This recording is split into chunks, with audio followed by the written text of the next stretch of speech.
Notre thème de ce soir, c'est prier avec les 4 opérations fondamentales. Comme nous le savons, il existe 4 opérations de base en mathématiques. L'addition, la soustraction, la multiplication et la division. Quand on dit déjà 4 opérations fondamentales. Addition, soustraction, multiplication, division. Demande à ton voisin, tu aimes que dans ta vie, il y ait quelle opération? Qu'est-ce que tu aimes pour ta vie? Vous aimez la multiplication? L'addition. L'addition et la multiplication. La multiplication des malheurs. C'est aussi une multiplication. La multiplication des malheurs. Donc il faut aimer les 4 opérations. Ça dépend des perspectives. Il y a des situations où la multiplication est mauvaise. Multiplication des maladies. Vous aimez ça? Multiplication des cellules. Donc il y a une multiplication qui est mauvaise. Il y a une soustraction qui est bonne. Il y a une division qui est bonne. Alors j'ai dit les 4 opérations fondamentales. Comme dans la vie, dans les mathématiques, elles sont toutes importantes. Dans la vie également, elles sont toutes importantes. Donc il faut prier avec les 4.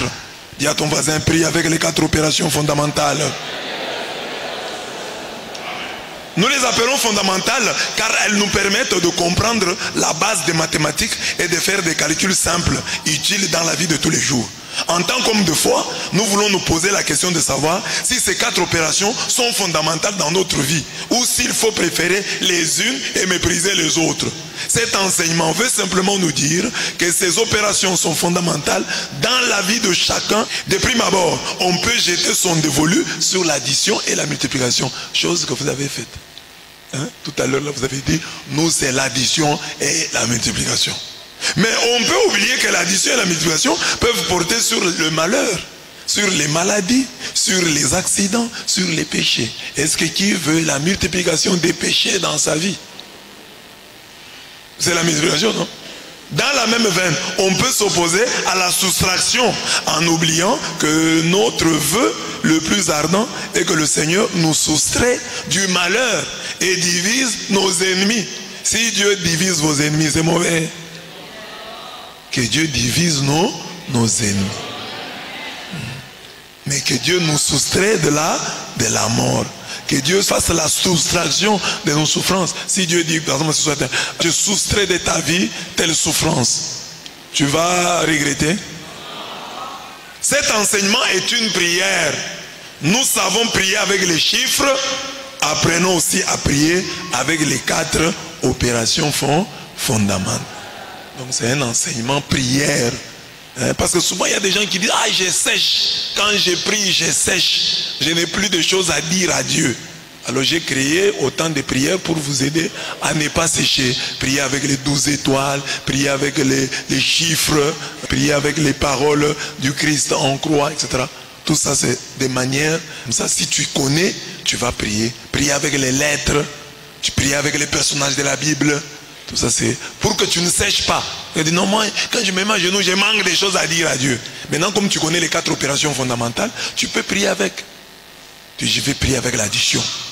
Quelle addition je veux dans ma vie? Quelle multiplication je veux? Quelle soustraction je veux? Ça dépend des circonstances. Je dois dire, j'ai prié aujourd'hui, je veux que Dieu soustraie de ma vie ces choses.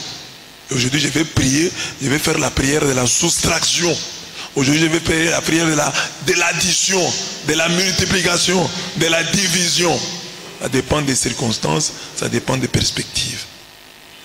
Nous savons prier avec les chiffres, apprenons aussi à prier avec les 4 opérations fondamentales.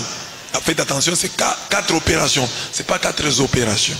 L'addition, je commence avec l'addition. Je veux quand je prêche là, tu pries. Parce que je t'ai dit que c'est une école de prière.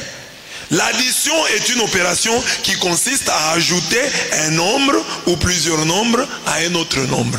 1 plus 1 plus 1 plus 1. 1 plus 1 plus 2 plus 3. Donc on peut ajouter un nombre ou plusieurs nombres à un autre nombre.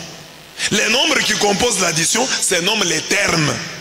La somme désigne les résultats de cette opération. À la fin on a une somme. 1 plus 1 font 2. Alors donc les 2 là, c'est ça la somme. La somme désigne les résultats de ces opérations. C'est l'action d'ajouter à quelque chose un élément qui en modifie la composition, qui en modifie le caractère. C'est ça l'addition. Tu ajoutes quelque chose, tu ajoutes à quelque chose un élément qui en modifie la composition, le caractère. Ça, dans la vie courante, tu peux ajouter. Tu ajoutes le sel. Quand tu prépares le thé, tu ajoutes le sel dans le thé. Le thé va changer la composition. Tu vas en modifier la composition, tu vas en modifier le caractère. Quand tu ajoutes, quelque chose va changer. On ajoute une aile à un édifice, à un bâtiment. On peut ajouter une aile. Priant avec cette opération, nous voulons reconnaître ce que Dieu a déjà fait et lui demander d'ajouter. Donc quand quelqu'un est dans l'addition, c'est qu'il reconnaît qu'il y a déjà quelque chose. Il y a un, et je vais dire plus. Que Dieu ajoute un plus. Donc il y a déjà un. Et puis je viens plus. Il y a déjà 2. J'ai dit plus 3. Il y a déjà 4. J'ai dit plus 5. Plus 1. Donc je reconnais qu'il y a quelque chose. Amen. Dis à ton voisin, reconnais qu'il y a déjà quelque chose. Je voulais dire ça, mais je n'ai pas eu de temps. Je voulais d'abord montrer qu'au commencement, avant toutes les opérations mathématiques ici, il y avait la création. Dieu, lui, avait rien. Lui, crée à partir de rien. Mais nous, pour commencer à calculer, il faut donc que Dieu ait d'abord créé. Au commencement, il était d'abord la création. Alors à partir de la création, Dieu a créé. Et à partir du créé, nous allons demander l'addition, nous allons demander la soustraction, nous allons demander la multiplication, la division. Amen. Père, glorifie ton nom. Et une voix vint du ciel, je l'ai glorifié et je le glorifierai encore. Donc quand tu dis ajoute, tu parles de l'addition, tu demandes que Dieu ajoute. Alors Dieu ajoute, donc il y a quelque chose. Donc il y a déjà là-bas une reconnaissance de ce qu'il y a. Quand tu dis seulement Dieu ajoute, c'est-à-dire tu reconnais qu'il y a déjà quelque chose. Et dans la prière, il ne faut pas oublier ça. Ne prie jamais comme quelqu'un pour qui Dieu n'a rien fait. Parce que souvent les gens prient comme ça. Oh, monsieur l'abbé, je vous ai parlé de cette fille qui m'appelait, j'étais en Europe. Monsieur l'abbé, rien ne marche dans ma vie. J'ai dit menteuse. Il dit, mais pourquoi vous me traitez de menteuse? Tu mens. Comment tu dis rien ne marche dans ta vie? Tu m'as pas appelé? Les téléphones ne marchent pas? Ah mais les téléphones, mais les téléphones, te dit rien ne marche dans ma vie. Demande à ton voisin, est-ce que rien ne marche dans ta vie? D'ailleurs toi-même tu as marché, tu es venu jusqu'ici. Donc toi au moins tu marches. Donc il ne faut pas dire ça, rien ne marche dans ma vie. Fais le compte, fais l'inventaire et découvre ce qui marche dans ta vie. Demande à ton voisin, qu'est-ce qui marche dans ta vie? Dis-lui, moi-même je marche. Ma montre marche. Ma montre fonctionne. Hein? La montre ne fonctionne pas. La montre fonctionne. Quoi encore? Mon téléphone marche. Mes yeux voient. Donc il y a des choses. On ne peut pas dire rien ne marche. Rien ne marche. Papa, il y a les yeux. Papa, il y a déjà les yeux. Chilo, il y a de l'eau. Change cette eau en vin. Il y a déjà quelque chose. Il y a une fondation. Il y a une base. Tu ne peux pas te comporter, prier comme s'il n'y avait rien.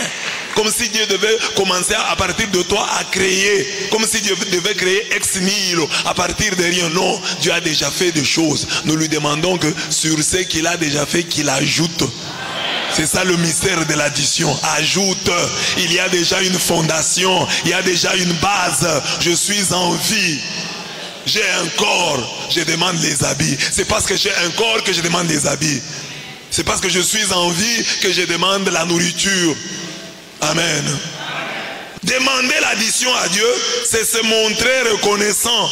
C'est mettre en pratique Philippiens 4:6 qui dit, ne vous inquiétez de rien, mais en toutes choses, faites connaître vos besoins à Dieu par des prières et des supplications, avec des actions de grâce. Que même si vous priez, même si vous suppliez, n'oubliez pas les actions de grâce. Dites merci Seigneur, voilà ce qui marche dans ma vie. Voilà, il y a déjà ça. Voilà, je demande seulement que tu ajoutes. Il y a déjà une fondation, élève les murs. Il y a déjà les murs, mets la toiture. Il y a déjà la toiture, papa. Oh, mets les fenêtres et les portes. Carrelle ma maison. Je suis ton chantier, achève-moi. Il y a quelque chose. Amen. Dis à ton voisin, il y a quelque chose dans ta vie. Alors cette chose que tu as dans ta vie, élève-la. Chez Dieu, on ne se présente pas. Tu ne te présenteras pas devant le Seigneur les mains vides. C'est-à-dire, tu iras toujours devant le Seigneur avec au moins la mentalité d'addition. Que papa, tu as déjà fait, ajoute. Tu t'es déjà glorifié, glorifie-toi encore. Tu as déjà fait, fais encore. Il y a quelque chose qui manque, mais tout ne manque pas. Tu as déjà agi, agis encore. Tu as déjà fait, fais encore. Je sais ce que tu as fait. Et je demande que tu ajoutes sur ce que tu as déjà fait. Parmi les grâces qu'il faut demander à Dieu de nous ajouter, il y a les enfants de l'honneur. Les enfants de l'honneur. Que Dieu ajoute les enfants. Amen. Rachel, la femme de Jacob, ne mettait pas au monde. Rachel ne mettait pas au monde. Dieu se souvient de Rachel, dit la Bible. Il l'exauça et il la rendit féconde. Elle devint enceinte et enfanta un fils et elle dit, Dieu a enlevé ma honte, Dieu a enlevé mon opprobre. Et elle lui donna le nom de Joseph en disant que l'Éternel m'ajoute un autre fils. Donc elle a déjà Joseph, mais le nom de Joseph est tourné vers l'avenir. Que l'Éternel m'ajoute encore un autre fils. J'ai eu Joseph, mais Joseph ici, qui devient lui-même prière, que Joseph appelle Benjamin. Donc elle n'est pas arrivée, parce qu'il y a beaucoup de gens qui se croient arrivés, que tout ce que tu as s'appelle Joseph. Que ton voyage s'appelle Joseph. C'est-à-dire que l'Éternel ajoute un autre voyage. Toi, tu as donné à ton voyage le nom de Benjamin. Ton voyage s'appelle Benjamin. C'est pourquoi il est le dernier. Depuis que tu as voyagé, tu n'as plus voyagé. Ton voyage doit s'appeler Joseph. Ton voyage doit être une prière. Prière qui demande à Dieu l'addition. Ton véhicule doit s'appeler Joseph. Que l'Éternel me donne un autre. Ta maison doit s'appeler Joseph. Que l'Éternel me donne une autre. Ne te comporte pas comme quelqu'un qui est déjà arrivé. Dieu a encore des miracles à faire pour toi. Les bontés du Seigneur ne sont pas épuisées. Elles se renouvellent chaque matin. Amen. Joseph, c'est le nom que Rachel, qui ne mettait pas au monde, donna à son fils aîné. Ce nom-là, c'était une prière. Une demande d'addition. Ajoute. Comme on peut aisément le constater, ce passage donne deux étymologies du nom de Joseph. Le verset 23 le fait provenir du verbe azaf, ôter, et le verset 24 du verbe yazaf, augmenter. Donc il y a deux verbes là-bas. Joseph, il y a azaf qui signifie ôter, Dieu enlève la honte. Il y a yazaf qui signifie augmenter, Dieu ajoute. Dieu donne un autre fils. Donc quand il a mis au monde, il a dit, Dieu a ôté ma honte. Que ce que Dieu va ajouter soit là pour ôter ta honte. Que Dieu t'ajoute quelque chose qui ôtera ta honte. Tu es belle, tu es intelligente, mais tant que tu n'es pas marié, c'est la honte. Si ce n'est pour toi, c'est une honte pour ta mère et ton père. Ils ne te le disent pas, mais ils en souffrent. Amen. Demande à la fille qui est à côté de toi, tu es marié? Demande-lui, tu es marié? Si tu n'es pas marié, sache que quelqu'un a honte pour ça. Ça peut être ta mère, ça peut être ton père. Donc tu as la beauté, à l'intelligence, au charisme, je sais pas quoi, au charme, que Dieu ajoute le mariage. Tu dois te marier. Et donne-toi un délai au-delà duquel tu ne vas pas rester chez tes parents. Commence à faire des prières, Seigneur, au-delà de 30 ans, je ne reste pas chez nous. Moi, à 30 ans, je dois déjà partir. Au plus tard. Donc si c'est tard, 30 ans. 33 ans, l'âge de la mort de Jésus, tu es encore chez tes parents. Et tu fais la loi là-bas. Ne regardez pas la télévision. Les enfants veulent voir Novelas. Toi, tu mets là, tu imposes une émission religieuse. Oh, il y a ici aujourd'hui intercession sur telle chaîne. C'est pour ça que tu es resté. Paye la télévision et va chez toi. Va chez toi, va regarder la télévision de chez toi. Et mets les chaînes comme tu veux. Tu veux embêter les petits ici? Genèse 30, 22 à 24. Donc, Et lui donna le nom de Joseph. Et dans Joseph, il y a qui enlève la honte. Donc, Azaph ôté et Yazaph ajouté. Yazaph. Hein? Dans ce sens, Joseph est à la fois celui par qui Dieu enlève notre honte et celui à travers qui nous voulons que Dieu nous augmente, nous ajoute grâce et bénédiction. Amen. Demander la grâce de l'addition, c'est demander l'ajout de la faveur qui nous ôtera la honte. Quelle est la faveur qui t'ôtera la honte? Dieu la connaît. Peut-être toi tu ne la connais pas. Dieu connaît la faveur qui mettra fin à ton opprobre, à ta honte. Que Dieu ajoute cela. Tu es déjà ce que tu es intelligent, mais le chômage, c'est ça qui fait ta honte. Intelligent comme tu parles un très bon français. Tu connais même l'anglais. Les mathématiques n'en parlons pas. Mais où est le travail? C'est ça ta honte. Tu travailles, mais tu es un piéton. Hier là, tu n'es pas venu à la célébration pénitentiaire, à l'heure sainte, à cause de la pluie, parce que tu n'avais pas de véhicule. Si tu avais un véhicule, tu allais venir. Le manque de véhicule t'a fait rater la prière. Même aujourd'hui, là, s'il commence à pleuvoir, dès qu'il commence à pleuvoir, menacer, tu es déjà en insécurité. Tu ne sais pas ce qui se passe à la maison. Tu ne sais pas ce qui se passera sur ton chemin. Tu ne sais rien. Que Dieu te donne la grâce qui t'ôtera la honte. Que Dieu te donne la grâce qui te rendra fier. L'addition, c'est la première demande de tout celui qui sait que Dieu n'a pas mis un terme à ses bienfaits. Quand il te donne Joseph, il y a déjà un Benjamin en chemin. Les bontés de l'Éternel ne sont pas épuisées. Ses compassions ne sont pas à leur terme. Elles se renouvellent chaque matin. Lamentation 3, 22 à 23. Quand une stérile conçoit, c'est Dieu ouvrant la porte à une progéniture nombreuse. Quand la stérile enfante cette fois, la femme au fils nombreux dépérit. 1 Samuel 2, 5b. Les gens qui ont les enfants, stérilité secondaire, j'ai eu un enfant, j'ai eu un deuxième, ça s'est arrêté là-bas. L'addition, c'est ça, que Dieu ajoute. Que Dieu ajoute. Et dans l'addition c'est une multiplication lente. On pourrait définir ainsi l'addition comme une multiplication lente. Tandis que la multiplication, c'est une addition accélérée. 20 plus 20. Égale combien? 20 fois 6. 20 fois 6. 120, vous voyez. Maintenant, je peux dire, mais 20, c'est-à-dire c'est 20, 6 fois. 20 plus 20 plus 20, 6 fois. C'est ça, qui fait 120. C'est une addition. Et c'est une multiplication. Donc, j'ai dit ceci, bien aimé. Donc, toi qui es là, tu n'as eu qu'un enfant, tu n'as eu que 2 enfants. L'addition, quand tu pries, dis à Dieu, ajoute-moi un autre enfant. Ajoute.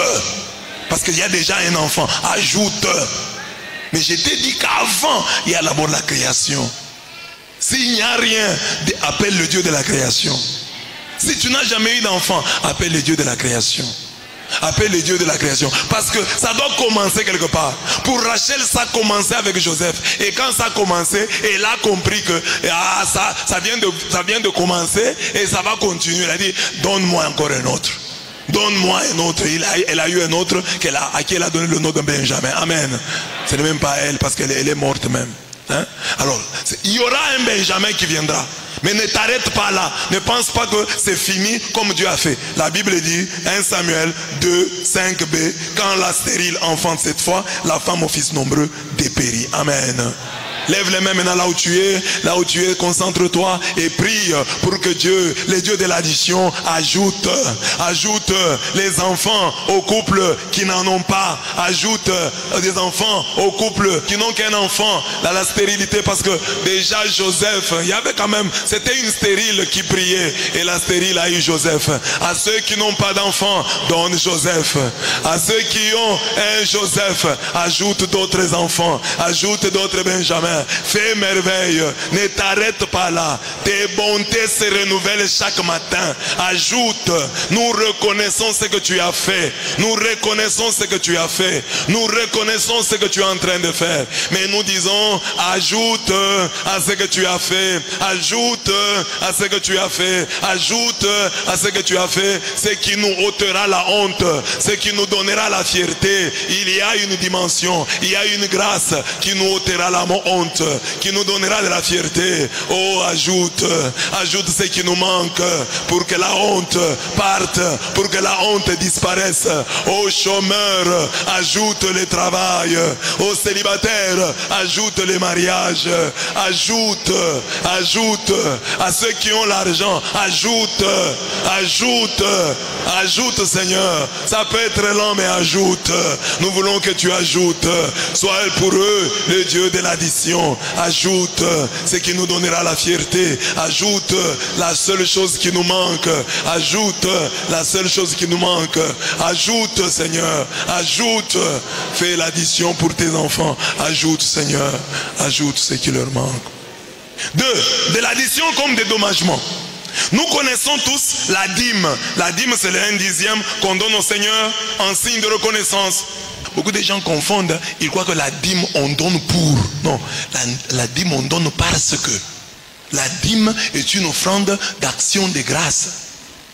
La première dîme de la terre n'a pas été donnée pour. C'est l'erreur de beaucoup de chrétiens. Ils donnent les dîmes pour être bénis. Ils donnent des dîmes pour être préservés. La dîme, on donne parce que. Je donne parce que Dieu m'a donné. Je donne parce que Dieu m'a béni. Pas pour que Dieu me bénisse. Dieu m'a béni, on m'a payé. J'ai payé la dîme. Je pouvais mourir et ne pas recevoir ce salaire. Quelqu'un d'autre allait le prendre. Mais Dieu m'a permis de le toucher. Alors je viens lui dire merci. Je donne parce que. Je ne donne pas pour que. Mais enlevez toute idée mercantiliste de votre dîme que vous donnez pour. Non, donnez parce que. La première dîme de l'histoire, celle d'Abraham, a été donnée parce que. Abraham était parti en guerre, il a gagné la guerre et il a donné parce que Dieu lui avait donné la victoire. Alors nous connaissons tous la dîme, c'est les 1/10 qu'on donne au Seigneur en signe de reconnaissance. Mais nous ignorons les 1/5 qu'on pourrait appeler la cime. Parce qu'on a déjà la dîme. Alors le 1/5 c'est la cime.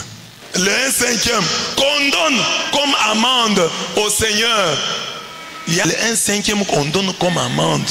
Toi par exemple qui as volé la dîme, tu as bouffé la dîme.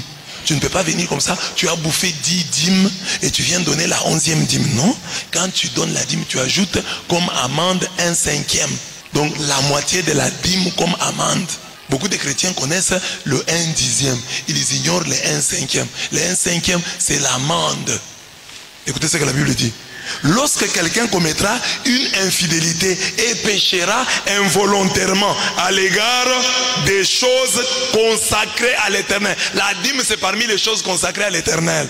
Il offrira en sacrifice de culpabilité à l'Éternel pour son péché un bélier sans défaut, pris du troupeau.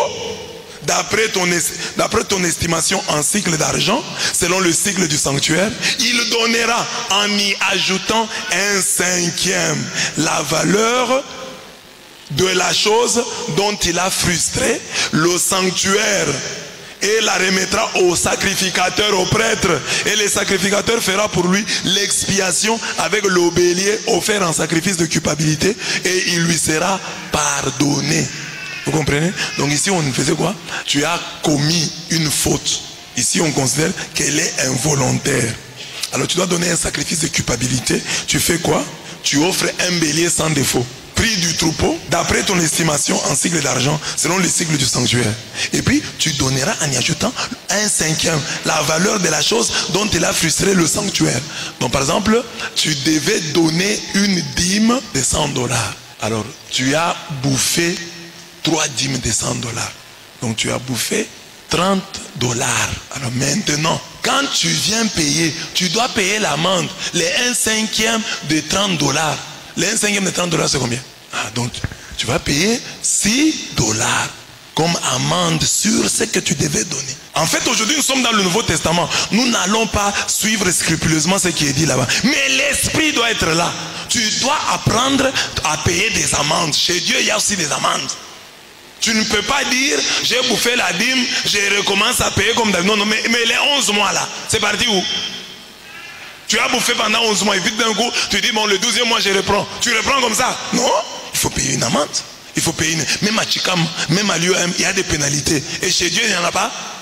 Il y a des pénalités. C'est-à-dire dans ta conscience, même si tu ne peux pas suivre scrupuleusement ce que dit l'Ancien Testament, et quand même l'esprit de dire, bon, j'ai quand même fait ça, il faut que je répare. Moi, après avoir mangé 11 dîmes, je ne peux pas venir comme ça, tout d'un coup je commence à payer une dîme comme si je n'avais pas mangé 11.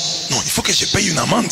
Si dans l'Ancien Testament, cela a été imposé par la loi, toi tu dois te l'imposer toi-même, un cinquième. Tu dois chercher quelque chose. Bon, en compensation, comme j'ai fait ça, je peux ajouter. Je peux ajouter sur mon offrande, sur ma dîme, je dois ajouter une amende. Ça, c'est le 1/5 qui était donné au Seigneur. Mais je parle de l'addition. Vous vous demandez, mais c'est quoi ça? Mais il n'y avait pas que le Seigneur qui recevait le 1/5. La victime d'un péché, il y avait aussi droit. Quand tu avais été victime d'un péché, quelqu'un t'a trompé, quelqu'un t'a volé, quelqu'un a tué ta bête. Quand il doit restituer, il doit restituer avec 1/5. Il doit donner 1/5 comme amende. Lorsqu'un homme ou une femme péchera contre son prochain en commettant une infidélité à l'égard de l'Éternel, ou qu'il se rendra ainsi coupable, il confessera son péché et il restituera dans son entier l'objet mal acquis en y ajoutant 1/5. Par exemple, tu as volé l'argent d'autrui, tu as gardé la dette d'autrui pendant longtemps. Cette dette-là, le monsieur ne t'a pas demandé les intérêts, mais toi tu l'as gardé longtemps. Mais quand tu viens payer, tu ne peux pas seulement payer comme ça. Tu dois ajouter 1/5. C'est-à-dire, tu dois donner quelque chose pour montrer que je suis triste, j'étais préjudicié. C'est ça l'esprit. Tu ne peux pas venir seulement que lui refuse, oui, mais toi à ton niveau tu vas dire, mon frère, en tout cas j'étais préjudicié, j'avais ta dette, je l'ai gardée depuis 3 ans, depuis 4 ans. Aujourd'hui que je viens payer, je ne peux pas payer $100, parce que $100 il y a 3 ans, c'est pas $100 de cette année. Alors j'ajoute un petit rien en compensation, hein, comme amende, comme amende. C'est une grâce à demander, la grâce de l'addition. Que toi aussi, les gens qui t'ont fait du mal, quand ils viennent réparer, qu'ils t'ajoutent un 5e. C'est mauvais. Qu'ils ajoutent le 5e. Tu n'aimes pas? Demande à ton voisin, si je t'ajoute un 5e, tu seras content ou tu seras mécontent? Si je te donne la cime, le 1/5. Donc, parce que toi, je connais ton histoire. Toi, tu as l'histoire, Maître Jacques, des gens qui prennent ton argent pour remettre, commence à remettre $10. Quelqu'un qui a une dette de $1000, il te met 20, 100, et puis il arrête à 490. C'est ça. Nous, il y a des gens qui ont nos dettes et qui payent petit à petit et ils ne terminent jamais. Mais que Dieu te bénisse pour que tu aies quelqu'un qui paye ta dette en ajoutant les 1/5. Comme dit la Bible, qu'on ajoute, en ajoutant, on dit, quand il t'a préjudicié, il doit te remettre, il doit restituer dans son entier l'objet mal acquis, en y ajoutant 1/5. Il le remettra à celui envers qui il s'est rendu coupable. Nombre 5-7. Beaucoup de gens nous font le mal sans réparer. L'addition ici, c'est le dédommagement. Car souvent c'est l'addition ou l'augmentation des douleurs que nous connaissons. Nous, c'est l'augmentation des douleurs. Quelqu'un a ton argent, il t'injurie. Donc il a ton argent, il ne veut pas payer, il t'injurie. Il refuse de payer. Il te lance des défis. Si tu es fort, va où tu veux. Il te montre les cheveux. Coupe-moi les cheveux, amène, ça c'est les féticheurs. Il a ton argent. Au lieu de réparer, il augmente ta douleur. Comme dit le psaume 69, verset 26 ou 27. Ils ont ajouté à la douleur de mes plaies des douleurs nouvelles. Donc tu as déjà une douleur, il vient ajouter. On ajoute seulement la douleur sur la douleur. On vient remuer le couteau dans la plaie. Quelqu'un qui te doit l'argent, qui t'a fait du mal, au lieu de réparer, il parle encore. Quelqu'un qui a engrossé entre guillemets ta fille, tu vas le voir, il nie. Alors il y a des gens, quand il a fait du mal comme ça, il s'humilie, demande pardon. C'est ça le cas qui nous arrive à nous autres. Donc quelqu'un qui te doit et il parle, comme une femme m'a appelé il y a longtemps. Elle me dit, je me souviens d'un enseignement que j'ai donné sur le pardon. Mais elle me dit, monsieur l'abbé, vous me demandez de pardonner, c'est bien. Moi j'ai mon ami, c'est pas mon amant ou qui, on vivait avec un homme. Il a violé ma fille de 12 ans. Je lui parle, mais il me gronde. Il ne demande même pas pardon. Mais vous dites qu'on puisse pardonner. Lui-même là, il parle. Il ne reconnaît rien. Pour lui, ce n'est rien. Et vous nous demandez à nous de pardonner. Lui-même n'a pas reconnu sa faute. Monsieur l'abbé, on va... Donc, ce sont des cas comme ça que nous vivons. Des gens qui nous font du mal et qui parlent. Des gens qui nous font du mal et qui ont une bouche difficile. Donc, mais il t'a fait du mal. Comme les hommes là. Il y a une femme qui me disait, monsieur l'abbé, moi je ne sais pas quel mari j'ai. Mon mari ici, même si je l'attrape en flagrant délit, tu ne le verras jamais demander pardon. Tu viens de l'attraper, tu dis, au moins aujourd'hui, je sais qu'il est comme ça, mais au moins aujourd'hui il va demander pardon. Il ne demande pas pardon. Il retourne le premier. Tu veux te jouer de moi? Comme ce qu'on a vu sur les réseaux sociaux. Un homme dont la femme a voyagé. La femme lui a dit, je rentre dimanche. Et la femme est rentrée vendredi. Et la femme entre vendredi, le surprend avec une autre femme dans la maison. Mais quand il commence à juger le problème, c'est la femme qui est en faute. Toi, tu as dit que tu allais revenir dimanche. Tu es revenu vendredi, comment? Donc tu es une menteuse. C'est que tu me mens. Il y a beaucoup de choses que tu me mens. Comment tu peux faire ça? Et la faute de la femme est devenue plus importante que celle de l'homme. Tu es revenu vendredi, pourquoi? Tu avais dit quand? Tu avais dit quoi? Je reviendrai dimanche. Aujourd'hui c'est dimanche?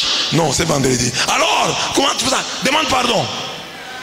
Alors quand la femme ne veut pas demander, l'homme prend ses histoires et je pars. Je vais partir. Si tu ne demandes pas pardon, je pars de cette maison. Les voisins sont venus dire, demande seulement pardon. Et la femme a demandé pardon. Je demande pardon chérie, parce que je devais rentrer dimanche, je suis rentré vendredi, pardonne-moi. C'est ça le mariage que tu vis toi. Un homme qui te fait du mal, mais ne demande jamais pardon. Il ne cherche pas même pas à réparer. Toi tu l'as surpris, il te frappe. Tes lèvres gonflent. Alors que c'est toi qui avais raison. Tu l'as attrapé, mais il retourne l'histoire à son avantage. Et devant les gens, toi tu apparais une mauvaise, une méchante. Les gens nous font du mal. Mais quand ils viennent réparer, la Bible dit, quand ils viennent réparer, ils doivent ajouter un cinquième. Ils remettent d'abord la chose mal acquise. Et puis à la chose mal acquise, ils ajoutent le 1/5.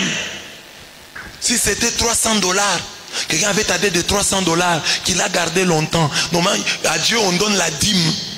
À Dieu on donne la dîme. C'est $30.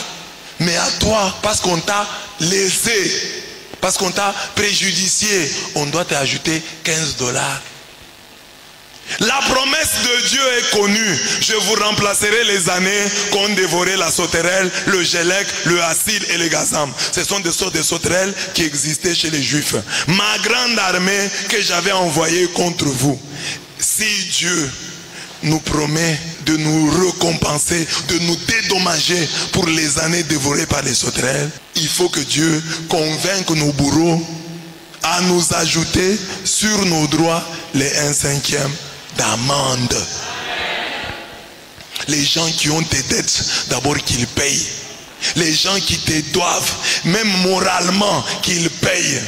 Les gens que tu as aidés d'une manière ou d'une autre, qu'ils te payent. Les enfants que tu as élevés, qu'ils te payent. L'ouvrier mérite son salaire. Maman, tu ne peux pas éduquer tous ces enfants. Tu les as fait étudier au prix de nombreux sacrifices. Aujourd'hui, ces enfants-là t'oublient. Ils doivent te payer. Ils ont une dette morale envers toi. Alors regarde la vie. Est-ce qu'on te paye les dettes? Les dettes d'abord physiques. Est-ce qu'on les paye? Et les dettes morales, on te paye. Quelqu'un peut être reconnaissant. Tu es enseignant. Quelqu'un, un élève à qui tu as donné cours il y a longtemps. Il dit non, j'ai un enseignant. Si je parle aujourd'hui bien français, si je connais aujourd'hui les maths, si je puis faire l'informatique, c'est grâce à ce monsieur-là, c'est grâce à cette dame-là. Il vient te payer. D'abord, ça c'est compliqué. Tu es médecin, tu as soigné quelqu'un qui était mourant, qui était agonisant, tu l'as soigné, qui est reconnaissant envers toi, qui vient pour te payer et qui peut dire, en tout cas je devais payer il y a longtemps, je n'ai pas payé, je t'ajoute une amende, je te donne les 1/5. Que le Dieu de l'addition agisse dans ta vie. Toi à qui on ne paye pas bien, on ne te paye pas bien, bien-aimé. Qu'on te paye bien, que Dieu ajoute. Parents, tu t'es occupé des enfants. Aujourd'hui, je vois par exemple chaque lundi des veuves, ce sont réelles ou supposées, mais des dames qui viennent chez moi là-bas demander 500 francs. Alors j'ai dit aux mamans qui sont avec moi, j'ai dit, maman, vous risquez aussi de devenir comme ça. Loin de nous cela, monsieur l'abbé. Donc, les mamans là ont mis aussi au monde, qui demandent ici en Bougema et partout 500 francs. Elles sont des enfants. Mais où sont leurs enfants? On dit que certaines, les enfants les aident, mais elles aiment ça. C'est leur sport. Tu peux imaginer que ta maman, un jour, soit mendiante à ce point, qu'elle mendant 500 francs dans la ville ici. Et toi-même, ça ne peut pas t'arriver. Ils étaient aussi jeunes comme vous, hein. Si on leur avait posé la question, quand ils avaient votre âge, qu'un jour vous mendierez, et n'allez pas croire. Il faut qu'on te paye bien. Tu es médecin, sois bien payé. Que Dieu regarde ta sueur, que Dieu paye ta sueur, que Dieu te fasse des compensations, que Dieu lui-même fasse des dédommagements. Tu as travaillé, tu as aidé. Un jour, alors qu'on t'a mal payé, qu'un jour, Dieu mette sur ton chemin un malade reconnaissant. Et pour ces malades-là, tu n'as rien fait. Tu as prescrit juste un petit rien. Et lui a été guéri. Et il dit, non, j'ai trouvé le médecin de ma vie. Il dit, celui-ci, papa, je te donne une maison. Je te donne une voiture. Tu deviens le médecin de la famille. Amen. Tu as trimé comme avocat, pas des grands dossiers, mais que Dieu qui a vu là où on t'a mal payé, là où on ne t'a pas donné tes honoraires, là où le client a fui, que Dieu pense à toi, mette sur ton chemin un dossier de la vie, un dossier qui changera toute ta vie, un dossier qui changera ton statut. Il y a un Dieu qui fait ces choses-là. Ce soir, je te dis que pourquoi tu es venu et j'ai dit ça, c'est que Dieu veut le faire pour toi. Si tu crois, tu verras la gloire de Dieu. Que Dieu dédommage, qu'il remplace les années dévorées par les sauterelles, qu'il se souvienne de toutes ces années de misère et qu'il te paye, qu'il mette sur ton chemin des bons payeurs, des malades reconnaissants, des clients reconnaissants. Amen. Les jours et les années de vie, nous sommes toujours en train de prier pour l'addition. Que Dieu ajoute quoi? Les enfants de l'honneur. Que Dieu ajoute quoi? Les dédommagements. Que Dieu ajoute quoi? Les jours et les années de la vie. Les jours et les années de notre vie des pécheurs sur terre tendent toujours à être diminués. Les jours, nous tous avons peur de mourir précocement. Chaque jour que nous fêtons nos anniversaires, nous nous rapprochons de la mort. Mais nous demandons la grâce de l'addition. Nous nous appuyons sur la promesse qu'a reçue le roi Ézéchias après avoir prié contre le prophétique. Ainsi dit l'Éternel, qui le condamnait à mort. Un prophète est venu et lui a dit, ainsi dit l'Éternel, tu vas mourir dans 3 jours. Et lui a prié, il a pleuré et Dieu a renvoyé le même prophète. Il lui a renvoyé. Il dit, va lui dire que j'ajouterai à tes jours 15 années. Je te délivrerai, toi et cette ville, de la main du roi d'Assyrie. Je protégerai cette ville à cause de moi et à cause de David mon serviteur. 2 Rois 26, que Dieu ajoute les années. Qu'à tes jours, Dieu ajoute les années. Parce qu'il dit, j'ajouterai à tes jours 15 années. Qu'à tes jours, Dieu ajoute les années. Quelles que soient nos erreurs, nous voulons à travers la grâce de l'addition que le Seigneur nous ajoute des jours, des mois et des années, selon cette prière et cette promesse. Ajoute des jours au jour du roi. Que ces années se prolongent à jamais. Dis cela, ajoute des jours à mes jours. Que mes années se prolongent à jamais. Psaume 61, verset 7. Ajoute des jours au jour du roi. Ça, c'est David qui priait pour lui-même. Ajoute des jours au jour du roi. Il y a là déjà 2 bénédictions. La première bénédiction, c'est la royauté. Nous vous avons donné le mois passé l'onction royale. Ajoute des jours au jour du roi. Le jour du roi, c'est le jour où tu es heureux. Que Dieu ne te donne pas simplement pas une longévité. Qu'à la longévité, Dieu ajoute la richesse. Vis longtemps, mais dans le bonheur. Ajoute au jour du roi. Ajoute des jours au jour du roi. Que ces années se prolongent à jamais. C'est par moi que tes jours se multiplieront et que les années de ta vie augmenteront. C'est le Seigneur lui-même dit, c'est par moi que tes jours se multiplieront et que les années de ta vie augmenteront. Reçois cette promesse. Que le Dieu de l'addition ajoute. Demander l'addition des jours et des années, c'est vouloir vivre cette parole. On n'entendra plus le bruit des pleurs et le bruit des cris. Il n'y aura plus ni enfants, ni vieillards qui n'accomplissent leurs jours. Tu accompliras tes jours. Ta vie ne sera pas abrégée. Tu accompliras tes jours. Car celui qui mourra à 100 ans sera jeune. Et le pécheur âgé de 100 ans sera maudit. Ils bâtiront des maisons et les habiteront. Toi qui n'as pas encore de fondation, donc tu as une longue vie. Parce que Dieu dit, tu bâtiras une maison et tu l'habiteras. Donc tant que tu n'as pas encore fait la fondation, la promesse est là que tu bâtiras. Et tu bâtiras et tu habiteras. Tu bâtiras et tu habiteras. Amen. Donc tu vivras assez longtemps pour habiter ce que tu auras bâti. Tu vivras assez longtemps pour manger ce que tu as planté. Ils ne planteront pas des vignes pour qu'un autre en mange les fruits. La vigne que tu as plantée, tu en mangeras les fruits. La vigne, ce sont tes enfants. La vigne, c'est ton travail. La vigne, ce sont tes études. Tu dois en manger le fruit. Les diplômes ne peuvent pas chômer dans la maison. Oh, le jour où tu meurs, on sort les diplômes que tu n'as pas utilisés. Les diplômes pour lesquels tu as tant souffert. Tu as souffert pour obtenir ces diplômes. Et tu meurs, tu les laisses inutilisés. Inutilisés, non. Tu dois manger le fruit de la vigne que tu as plantée. Prie. C'est l'addition que nous demandons à Dieu. Qu'il ajoute les enfants, qu'il ajoute les Benjamins, à ceux qui ont déjà des Joseph, qu'il donne des Joseph, à ceux qui n'ont pas d'enfants, qu'il ajoute les enfants. Et que ces enfants viennent nous ôter la honte. Que ce soit les enfants de l'honneur, les enfants de l'honneur, les enfants qui ôtent la honte de leurs parents. Que Dieu ajoute, que Dieu ajoute. Oh, les gens nous font du mal. Ils prennent notre argent, ils ne payent pas. Ils prennent notre argent, ils ne payent pas.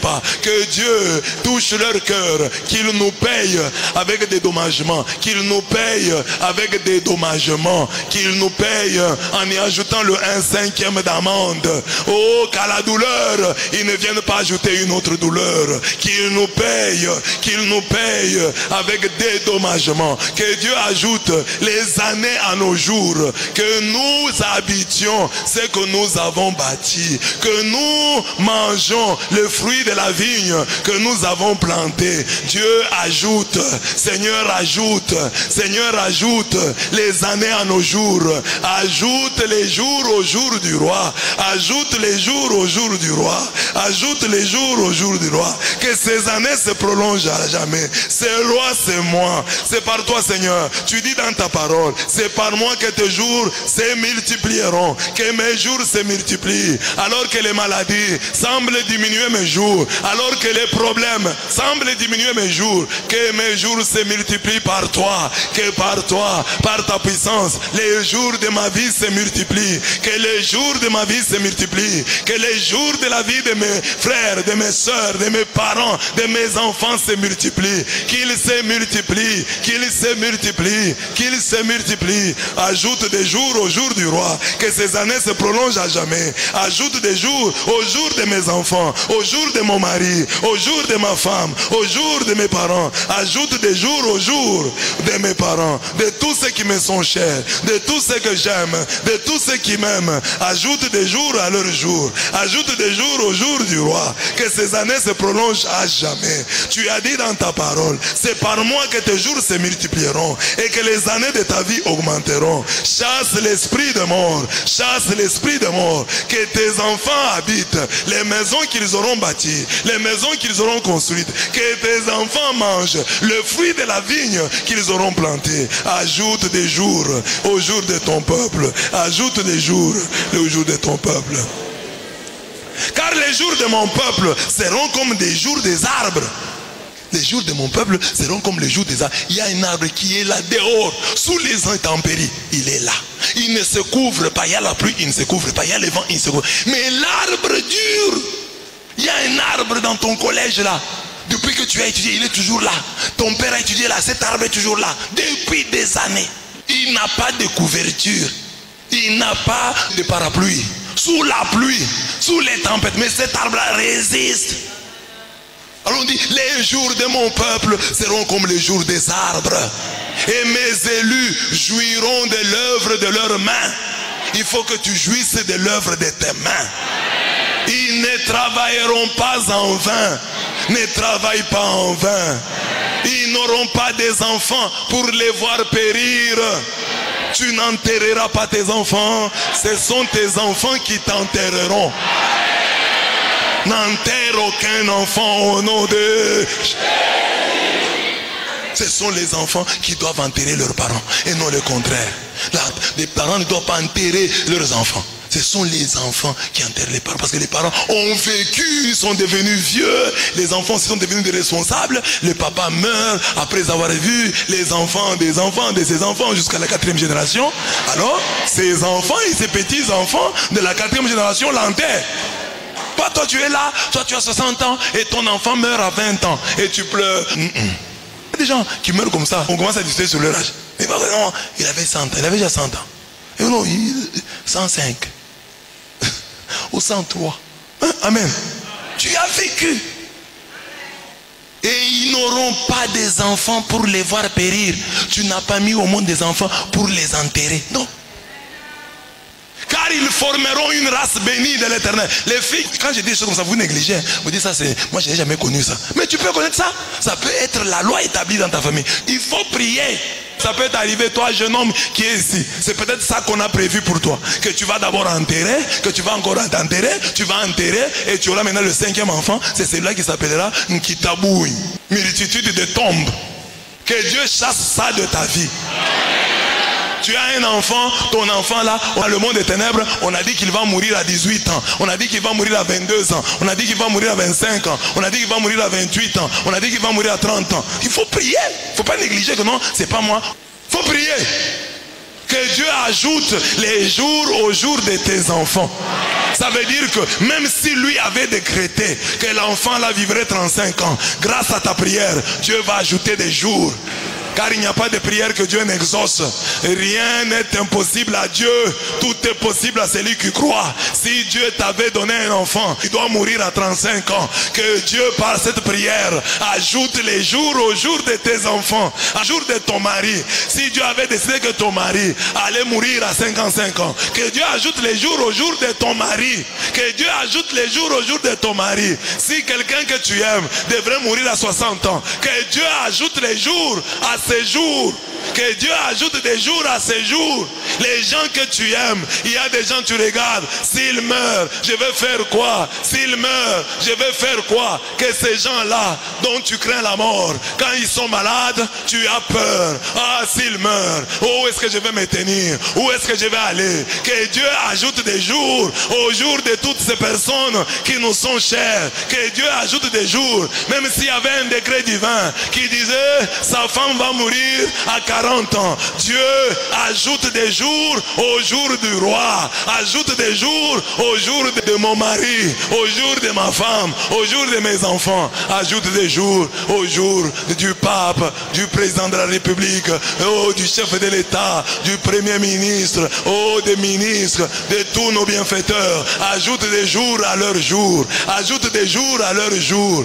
Ajoute des jours à leur jour. Ajoute des jours à leur jour. Maman, ton mari, s'il meurt aujourd'hui, on va t'accuser. On va te dire, c'est toi qui l'as bouffé.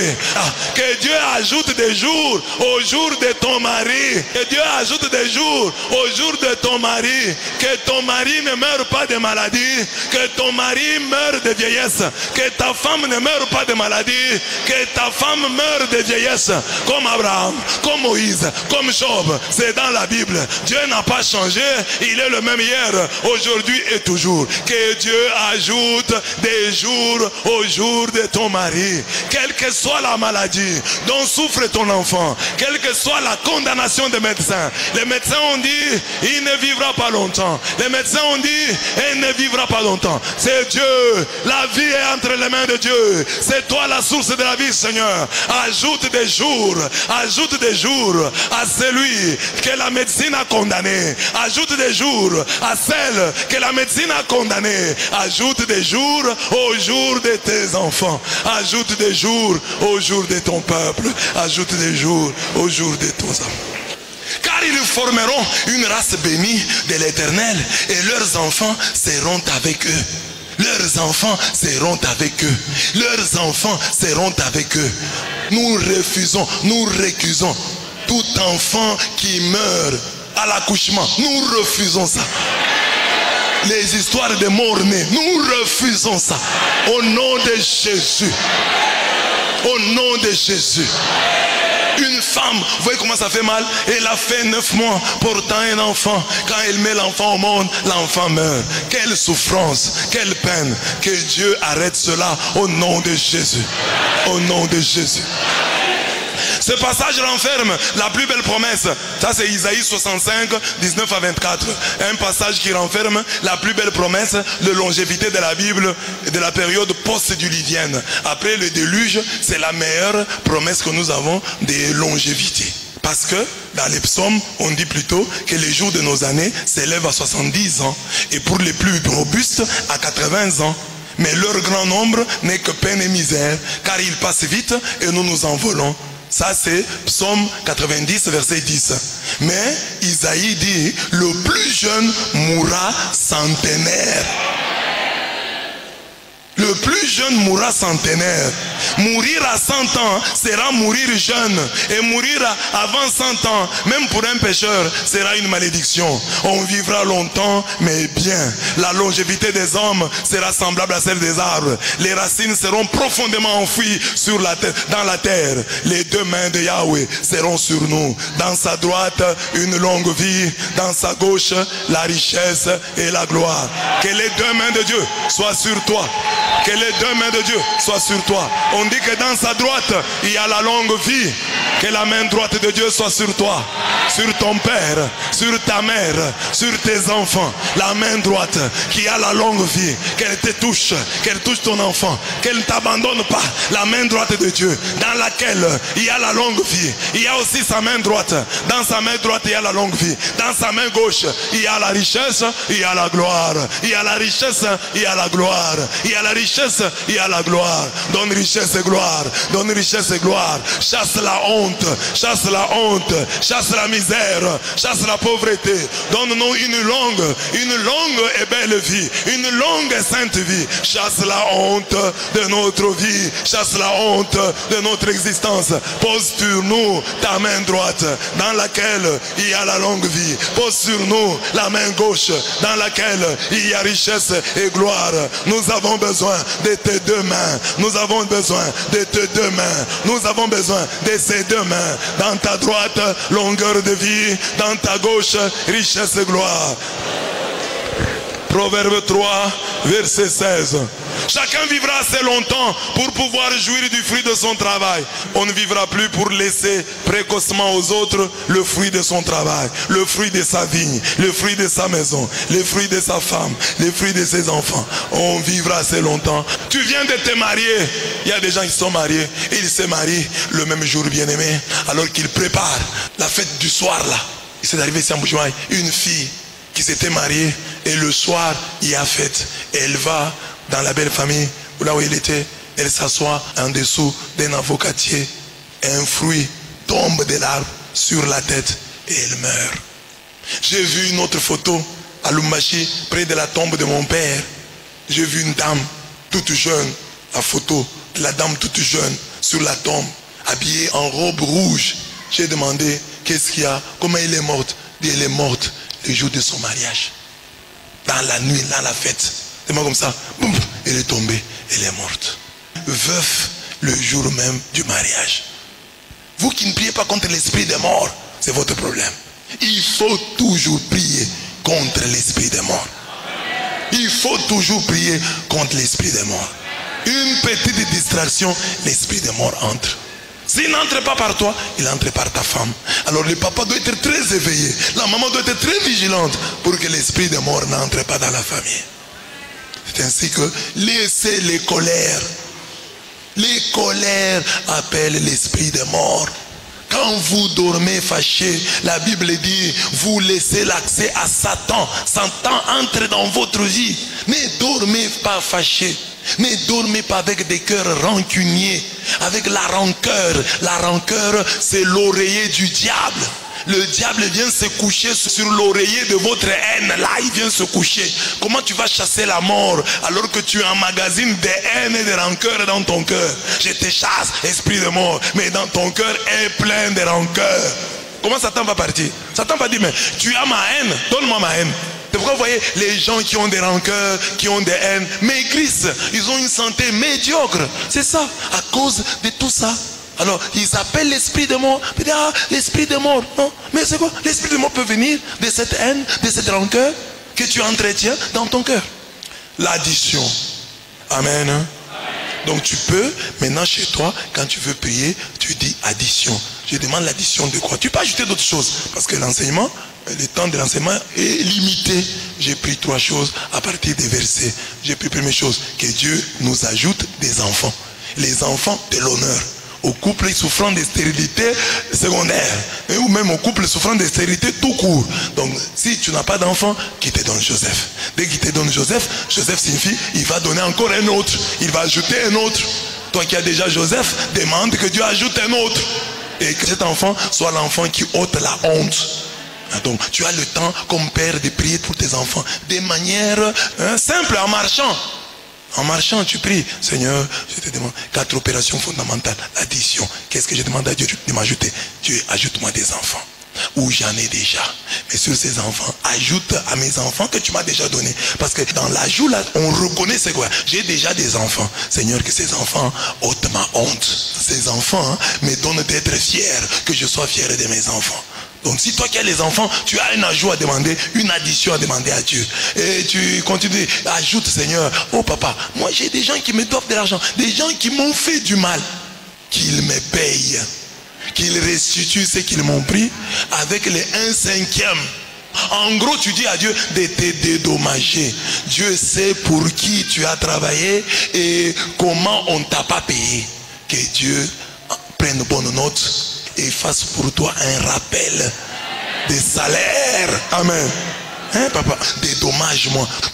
Ajoute les jours, ajoute les années à mes jours, ajoute les jours aux jours de ton serviteur, ajoute les jours aux jours de mon mari, aux jours de ma femme, aux jours de mes enfants, aux jours de mes parents. Ajoute des jours. Même si tu avais décrété qu'il ne vivrait que 50 ans, moi, je t'ai pris. Toi qui as dit, rien n'est impossible à Dieu. Tout est possible à celui qui croit. J'ai pris pour que tu ajoutes des jours aux jours de mon père. Que tu ajoutes des jours aux jours de ma mère. Même si les médecins l'ont condamné. Surtout lorsque les médecins l'ont condamné. Confond les médecins. Confond la médecine. Oh, ils ont donné à mon père 1 année. Éternel Dieu de gloire, que les médecins soient étonnés. Étonne-les. Montre-leur que c'est toi le maître de la vie. La soustraction. La soustraction est une opération qui consiste à enlever une quantité à une autre, à trouver une quantité manquante et à comparer des quantités entre elles. Ces quantités qui forment la soustraction se nomment des termes. Pour l'addition, la différence est le résultat de cette opération. La différence. Quand j'ai fait 500 moins 10, 500 termes, 10 termes, 490, 490, différence. La grâce de la soustraction, c'est Dieu accomplissant cette promesse en nos vies. Ni la peste qui marche dans les ténèbres, ni la contagion qui frappe en plein midi, que 1000 tombent à ton côté et 10 000 à ta droite, tu ne seras pas atteint. Tu seras soustrait. Dieu va te soustraire. On dit que les résultats de l'opération appelée soustraction, c'est la différence. C'est la différence. Toi, tu seras la différence.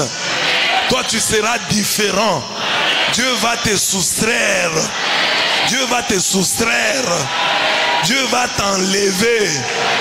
Hein? Il y a une règle générale, mais toi, cette règle te sautera. Qu'il en tombe 1000 à tes côtés, 10 000 à ta droite, toi tu resteras hors d'atteinte. C'est une promesse de Dieu. Sois soustrait au malheur, sois soustrait à la mort, sois soustrait aux échecs, sois soustrait aux maladies incurables, sois soustrait, que Dieu t'enlève de là. Toi tu n'es pas ici, moins toi, hein? Sauf toi, ça va atteindre tout le monde, sauf toi, tu es soustrait. Oh Dieu de la soustraction, soustrais-moi. Soustrais-moi aux corvées des Égyptiens, à la mort. Soustrais-moi à la colère éternelle. Soustrais-moi, Seigneur. Enlève-moi de là. Enlève-moi de là. Que je sois la différence. Que je fasse la différence. Que je sois la différence. Que je fasse la différence. Merci, Seigneur. 2-1. Que Dieu nous soustrait aux corvées des Égyptiens. Notre prière à ce niveau est que Dieu nous soustrait aux corvées, à l'exploitation, aux travaux forcés et impayés des capitalistes d'hier, d'aujourd'hui et de demain. Dieu dit ici, c'est pourquoi dit aux enfants d'Israël, je suis l'Éternel. Je vous soustrairai aux travaux dont vous chargez les Égyptiens. Je vous délivrerai de leur servitude et je vous sauverai à bras étendus et par des grands jugements. Que Dieu t'enlève. Partout où on ne connaît pas ta valeur. Partout où on ne te paye pas comme il se doit. Que Dieu t'enlève de là. Il dit, je vais vous soustraire aux travaux dont vous chargent les Égyptiens. Je vous délivrerai de leur servitude et je vous sauverai à bras étendus et par des grands jugements. Le Dieu qui a dit, tu n'en muselleras point le bœuf quand il foule le grain et l'ouvrier mérite son salaire, que ce Dieu-là se souvienne de toi. Alors toi, tu travailles quelque part, on te paye mal. Or Dieu a dit, tu n'en muselleras point le bœuf quand il foule le grain. Et l'ouvrier mérite son salaire. 1 Timothée 5, 18. C'est Dieu là qui a dit ça. Veut que nous soyons bien payés. Sois bien payé. Sois bien payé. Condamnons tous les impayements, tous les retards dans les paiements, les salaires de misère, chaque fois que nous en sommes auteurs ou victimes. Donc nous condamnons les impayements, les mauvais salaires, que nous soyons des auteurs ou des victimes. Tout mauvais salaire, tout mauvais traitement, nous le condamnons au nom de Jésus. Que Dieu te soustrait de cela. Si le premier travail, tu as connu ça, on ne t'a pas bien payé. Oh, que le second travail soit différent. Que toi, quand les autres se plaignent, oh, les avocats n'ont rien, oh, les médecins n'ont rien. Que toi dans ta barbe tu puisses rire. Que toi dans ta barbe tu puisses rire. Tu dis que c'est Dieu qui paye. C'est Dieu qui paye. Je vous ai donné mon témoignage. Je suis allé prêcher. Moi je prêche à des endroits. Parfois les gens là qui m'appellent pour prêcher, des gens mal intentionnés, ils me payent mal. Mais Dieu s'arrange toujours pour faire quelque chose. Je vous ai donné mon témoignage ici. Hein? Je suis allé prêcher dans une paroisse, je prêche comme ça, le dernier jour, au lieu de me donner mon argent, moi j'ai travaillé et ils me disent, prends le panier et les gens vont te donner. Je me tiens là avec le panier. C'est le jour où j'ai rencontré Jules à Linguette. Il n'était pas encore à l'IGF. Je l'ai connu en ce moment-là. Et les gens là m'avaient donné $300 et lui me donnera $1200 pour le billet, pour que je rentre. Il appelle ça billet, $1200. Donc Dieu s'arrange toujours. Donc c'est pourquoi toi, tu dois toujours faire ton devoir. Tu es médecin, fais bien ton devoir. Ne mets pas d'abord en avant l'argent, oh payez-moi. Non, il y a un Dieu au ciel. Tu es un médecin chrétien, il y a un Dieu au ciel. Et comme médecin chrétien, je vous ai dit ici, des fois, tu peux faire acheter les médicaments pour soigner quelqu'un. Avec ton argent, tu payes. Dieu te le revaudra. Dieu te le revaudra. Ne travaille pas seulement, oh, moi je n'ai pas l'argent. Non, fais-le. Tu rencontreras des patients ingrats. Il y en a. Toi d'ailleurs, toi-même, tu es ingrat envers ton Dieu. Alors tu rencontreras aussi des ingrats, tes collègues ingrats. Alors ne t'en fais pas. Dieu te payera. Tu travailles ici, Dieu te paye là-bas. Notre Dieu est très bon. Tu travailles ici, il te paye là-bas. Pourquoi? Pour que tu ne sois pas cupide. Pourquoi il fait ça? Toi tu as travaillé ici, mais va te payer là-bas. Pour que tu ne sois pas cupide. Pour que tu ne travailles pas pour l'argent. Que tu saches que je travaille ici, Dieu me paiera là-bas. Il y a un malade qui va te demander beaucoup d'efforts. Il y a un client qui va te demander de beaucoup lire. Mais là tu n'auras rien. Tu auras quelque chose. J'ai les clients où tu n'as rien fait. Chez les patients où tu n'as presque rien fait. Et Dieu te montrera que c'est lui qui te nourrit.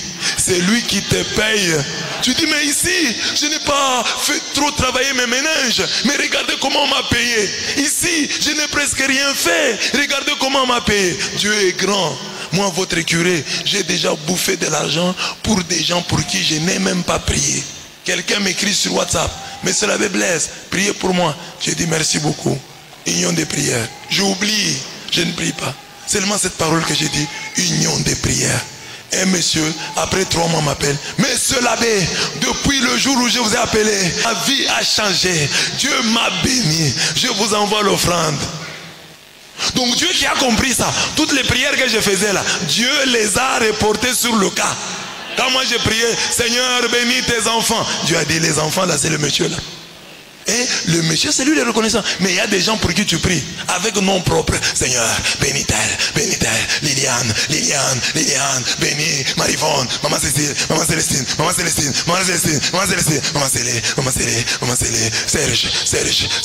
Serge Mukenji, Serge. Dieu les bénit. Il ne te donne rien. Mais la personne pour qui j'ai dit union de prière, complicité priante, tu n'as rien fait, Dieu l'a béni. Un jour, je vous ai dit ici, j'ai bouffé les dîmes dans un sachet, un gros. Comment vous appelez ce soir là? Market, hein? Un monsieur qui était ici à Mbujimaï, il a travaillé ici à la DGI, c'est pas DGI ou quoi. Il a travaillé avec sa femme, tous deux travaillent à la DGI. Catholiques ils étaient, ils avaient un prophète, comme certains catholiques sont, un prophète à qui ils donnaient l'argent. Et ce prophète-là a disparu. Eux aussi, des grands payeurs de dîmes. Mais il donnait à ces messieurs-là. Ces messieurs-là a disparu. Il était mort, il avait voyagé. Ils ne le voyaient plus. Alors ils ont gardé les dîmes de plusieurs années dans un sac. Un jour, moi je vais faire une émission sur Saint TV. Je vous dis, faites toujours votre devoir. Moi je vais à Saint TV pour faire une émission. Je passe là. Le garçon qui faisait avec moi, un garçon très gentil. Hein, il me dit, Abbé Blaise, on ne peut pas mettre votre numéro? Pour la première fois, j'ai dit, bon, mettez. On met le numéro. Ce papa-là, alors, il voit mon numéro. Il dit, mais ils étaient simples. Mais c'est l'abbé Blaise. Prends le numéro. Il prend le numéro. Il m'appelle.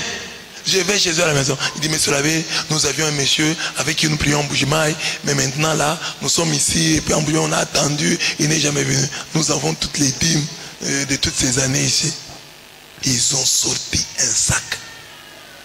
Un sac de dîmes, la dîme de l'homme travaillant à DGI. Papa, je ne sais pas si c'était combien. Je commence à prendre, je change, je mets en banque, je dépense. Est-ce que j'avais prié?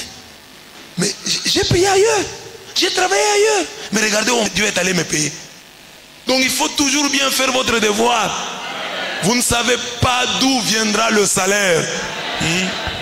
Alors, Dieu dit, n'oublions jamais cette malédiction lancée contre tous les faux patrons.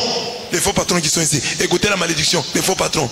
Voici le salaire des ouvriers qui ont moissonné vos champs et dont vous les avez frustrés. Crie, et les cris des moissonneurs sont parvenus jusqu'aux oreilles du Seigneur des armées. Jacques 5, 4.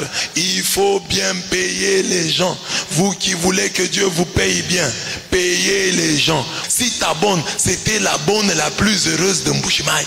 Quand il se retrouve avec ses amis bonnes, il dit non, moi je travaille chez tel, hein, c'est un chrétien. Il prie chez l'abbé Blaise. Il nous paye très bien. Là on nous paye très. Et puis nous sommes comme membres de la famille. Nous prenons aussi le lait. Nous prenons aussi du thé. Nous mangeons avec eux. En tout cas ça, c'est comme ma famille qui a une bonne qui peut dire ça. De toute façon tu injuries ta bonne. Zoba. Quand tu n'as pas l'argent, n'engage pas les gens. Je répète, quand tu n'as pas l'argent, n'engage pas les gens. Travaille seul, mange ton argent tout seul. Oh non, moi je n'ai pas la force, je vais chercher une maman. Non, elle m'a dit que même 30 000 francs. Non, elle, la misère peut la pousser à demander 30 000 francs. Mais toi, tu sais qu'avec 30 $, on ne fait rien.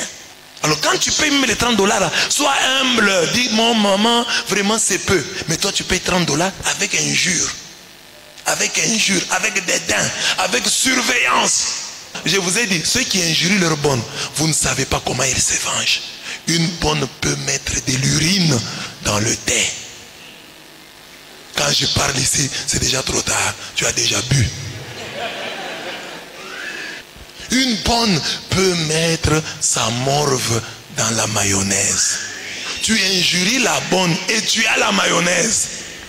Si elle met un peu de morve, pas beaucoup, un peu seulement, dans la mayonnaise, tu sauras. Si elle met la salive dans l'eau, tu sauras. Il faut bien vivre avec ces gens. Et du moment que tu as accepté d'avoir une bonne, même les filles, tu peux avoir une maman gentille avec la bonne, un papa gentil avec la bonne. Mais les enfants, désobligeants. Toi, tu es une jeune fille, tu peux nettoyer tes habits ou les envoyer au lavage. La bonne, là, c'est une vieille maman. Il y a des filles qui donnent leurs sous-vêtements aux bonnes. Corvée des Égyptiens. Quand tu ne payes pas bien les gens, tu les soumets à des corvées. Que Dieu te soustrait, que Dieu nous soustrait de tous ces mauvais patrons. Que Dieu enlève de ta vie tout mauvais patron. Que Dieu te donne des bons patrons. Ils existent. Ou que Dieu fasse de toi ton propre patron. Dieu peut le faire. Dis Amen. Reçois cette grâce. Elle est là ce soir. Puisqu'elle est dans la parole, elle est là. Si tu tends la main, tu la saisis. Elle reste à toi. En attendant que Dieu fasse de ton propre patron, que Dieu mette sur ton chemin des bons patrons. Ils existent. Ils existent. Je vous ai parlé de la bonne de Chibouy. Elle est allée aussi à Londres en vacances avec les enfants. La bonne est allée à Londres accompagner les enfants. Aider maman de Coralie à porter les enfants. Bonne. Elle a un passeport avec visa. Bonne. Et elle n'a pas fui. Elle est rentrée. Toi, tu allais fuir, je te connais. Ça, c'est Jacques 5, 4. Que Dieu nous soustrait à la mort. La mort existe, mais comme il en coûte au Seigneur de voir mourir les siens, Dieu promet, Psaume 116, verset 15, Dieu promet ceci à ses enfants. Je les rachèterai de la puissance du séjour des morts. Je les délivrerai de la mort. Ô mort, où est ta peste? Séjour des morts, où est ta destruction? Mais le repentir se dérobe à mes regards. Osée 13, 14. Je les rachèterai, je les soustrairai de la puissance du séjour des morts. Je les délivrerai de la mort. C'est ainsi que le psalmiste priait. Les liens de la mort m'avaient environné et les torrents de la destruction m'avaient épouvanté. Les liens du sépulcre m'avaient entouré. Les filets de la mort m'avaient surpris. Dans ma détresse, j'ai invoqué l'Éternel. J'ai crié à mon Dieu. Dès son palais, il a entendu ma voix et mon cri est parvenu devant lui à ses oreilles. Psaume 18, 4 à 6. Oui, tu as délivré mon âme de la mort, mes yeux des larmes, mes pieds de la chute. Je marcherai devant l'Éternel sur la terre des vivants. Je marcherai devant l'Éternel sur la terre des vivants. Ce n'est pas le moment pour toi d'aller marcher sur la terre des morts. Marche sur la terre des vivants. Marche devant l'Éternel sur la terre des vivants. Ce miracle de la soustraction à la mort est vécu chaque jour par chacun de nous. Passer d'un jour à un autre, passer d'un mois à un autre, passer d'une année à une autre, c'est être constamment soustrait à la mort. Dieu nous a soustraits à la mort. Qu'il achève son œuvre commencée en nous. Papa, tu conduis, tu peux être un bon chauffeur, mais sur la même route, il y a des chauffards. Tu peux bien conduire, respecter le code de la route, mais un chauffard sorti de nulle part va venir te tamponner, te tuer. Un papa Monomo, papa Kanda de Kinshasa, tout près de chez nous, la Rigini, la maison est mort comme ça. Ce papa-là, le soir, allait au rond-point, sur la route, à côté de la route, un véhicule est sorti du chemin et a tamponné papa Kanda. Papa Kanda est mort. Il n'était pas sur la route, il ne traversait pas. Le véhicule l'a suivi là où il était. Chaque jour ici, même si tu te dis bon chauffeur, même si tu te dis bon piéton, un chauffard peut venir te tuer. C'est chaque jour que Dieu te soustrait à la mort. Tu apprends parfois, oh, dans tel endroit, la pluie a tué les gens. Donc, toute pluie peut te tuer. Oh, la fièvre, quelqu'un est mort de malaria. Donc, la malaria peut te tuer. Donc, la fièvre là peut te tuer. Alors, chaque jour, quand tu passes d'un jour à un autre, Dieu t'a soustrait à la mort. Dieu t'a évité, t'a épargné de la mort. Rends-lui grâce. Bénis-le. Dis-lui. Récite le psaume 116. Dis au Seigneur, Seigneur, les liens de la mort m'avaient environné et les torrents de la destruction m'avaient épouvanté. Les liens du sépulcre m'avaient entouré. Les filets de la mort m'avaient surpris. Dans ma détresse, j'ai invoqué l'Éternel. J'ai crié à mon Dieu de son palais. Il a entendu ma voix. Amen. Oui, tu as délivré mon âme de la mort, mes yeux des larmes, mes pieds de la chute. Je marcherai devant l'Éternel sur la terre des vivants. Troisième lieu de soustraction, que Dieu nous soustrait à la colère. Sois soustrait à la colère. Plus forte raison donc maintenant que nous sommes justifiés par son sang, serons-nous sauvés par lui de la colère. C'est de quelle colère dont on parle? En croyant en Jésus-Christ, nous avons appris comment échapper à la colère de Dieu. En attendant des cieux son fils Jésus, qu'il a ressuscité des morts et qui nous délivre de la colère à venir. Jésus nous délivre de la colère à venir. Il y a une colère à venir. C'est l'enfer. 1 Thessaloniciens 1:10. La Bible dit que seul Jésus-Christ nous délivre de la colère à venir. Oui, Jésus nous en sauve parfaitement si nous croyons véritablement en lui. Car Dieu ne nous a pas destinés à la colère, mais à l'acquisition du salut par notre Seigneur Jésus-Christ. 1 Thessaloniciens 5:9. Cette divine colère à laquelle nous sommes soustraits se nomme enfer. Et si ton œil est pour toi une occasion de chute, arrache-le. Mieux vaut pour toi entrer dans le royaume de Dieu n'ayant qu'un œil que d'avoir 2 yeux et d'être jeté dans la géhenne où leur ver ne meurt point et où le feu ne s'éteint point. Donc dans ce feu là, on met un ver, il ne meurt pas. Tu vois le ver là, dans le feu, il va résister. Un ver de terre, il résiste, hein? Il brûle. Mais on dit que dans le feu de l'enfer, même le ver, il ne meurt pas. Le ver là, il ne meurt pas. Donc il souffre sans mourir. Parce que quand on souffre trop, on préfère la mort. Mais en enfer, tu vas préférer la mort. Tu vas chercher la mort et ne viendra pas. Le feu ne s'éteint pas. Le ver ne meurt pas dans la géhenne, dans le feu de la colère divine. Tu évites l'hôpital. Personne d'entre nous ici ne pourrait accepter de passer la nuit dans une morgue. Passer la nuit dans la morgue, non juste pour... Tu vas refuser. Alors que tu es vivant, tu vas refuser. Même si on fait des exercices ici, j'amène un cercueil ici, je dis, qui monte, tu vas te sortir. On met un cercueil. On dit, chacun monte à tour de rôle. Pour un peu s'entraîner à la mort.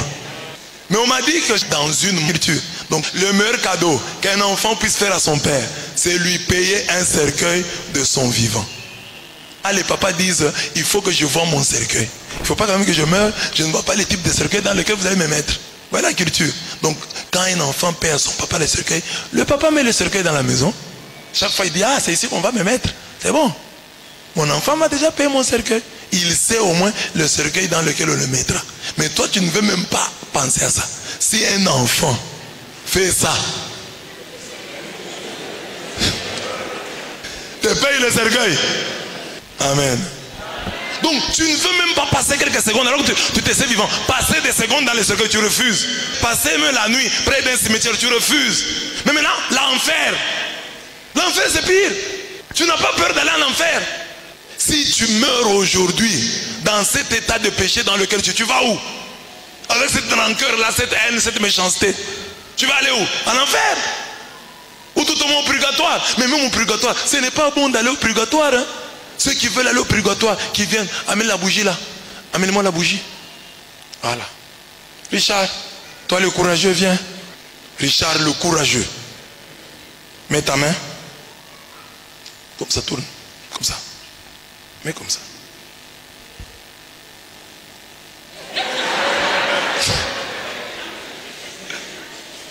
Ça c'est seulement la bougie. Hein? Ça c'est la bougie. C'est le feu allumé par les hommes. Mais il a mal, la bougie. Mais maintenant, le feu allumé par Dieu, qui n'a pas allumé pour toi, c'est pour Satan et ses anges. Parce qu'il dit, allez au feu qui a été préparé pour Satan et ses anges. Ce n'est pas préparé pour toi. C'est pour Satan et ses anges. Maintenant, toi, tu es un homme, tu te retrouves dans le feu préparé par Satan et ses anges.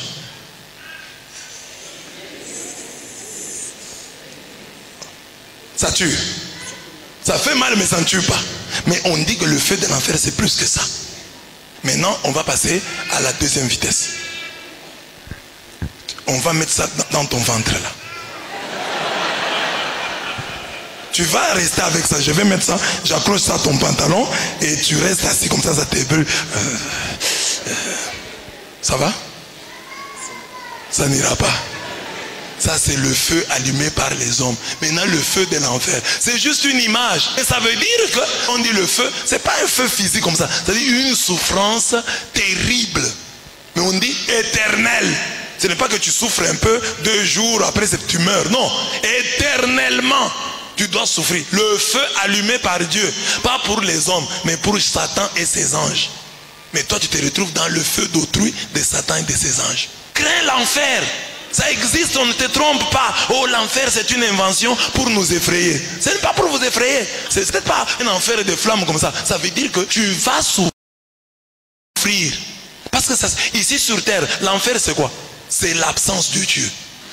C'est l'état dans lequel nous vivrons sans Dieu. Alors, sur la terre ici, nous avons Dieu. Mais regarde comment nous souffrons. Mais maintenant, en enfer, Dieu n'est pas là. Il n'y a pas Dieu. C'est ça comment?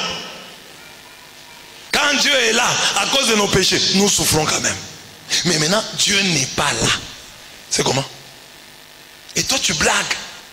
Tu ne veux pas te confesser. L'église catholique t'enseigne que lorsque tu meurs avec à la conscience un péché mortel, c'est ça qu'on appelle péché mortel.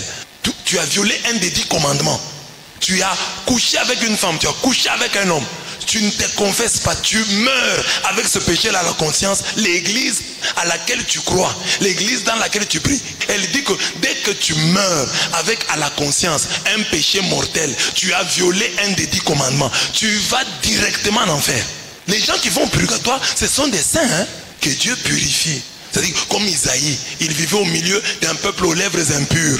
Alors lui aussi disait des impuretés parfois dans sa bouche et les entendait. C'est pour ça qu'on a purifié ses lèvres. Lui péchait avec les lèvres. Péchait avec les lèvres, on a purifié les lèvres.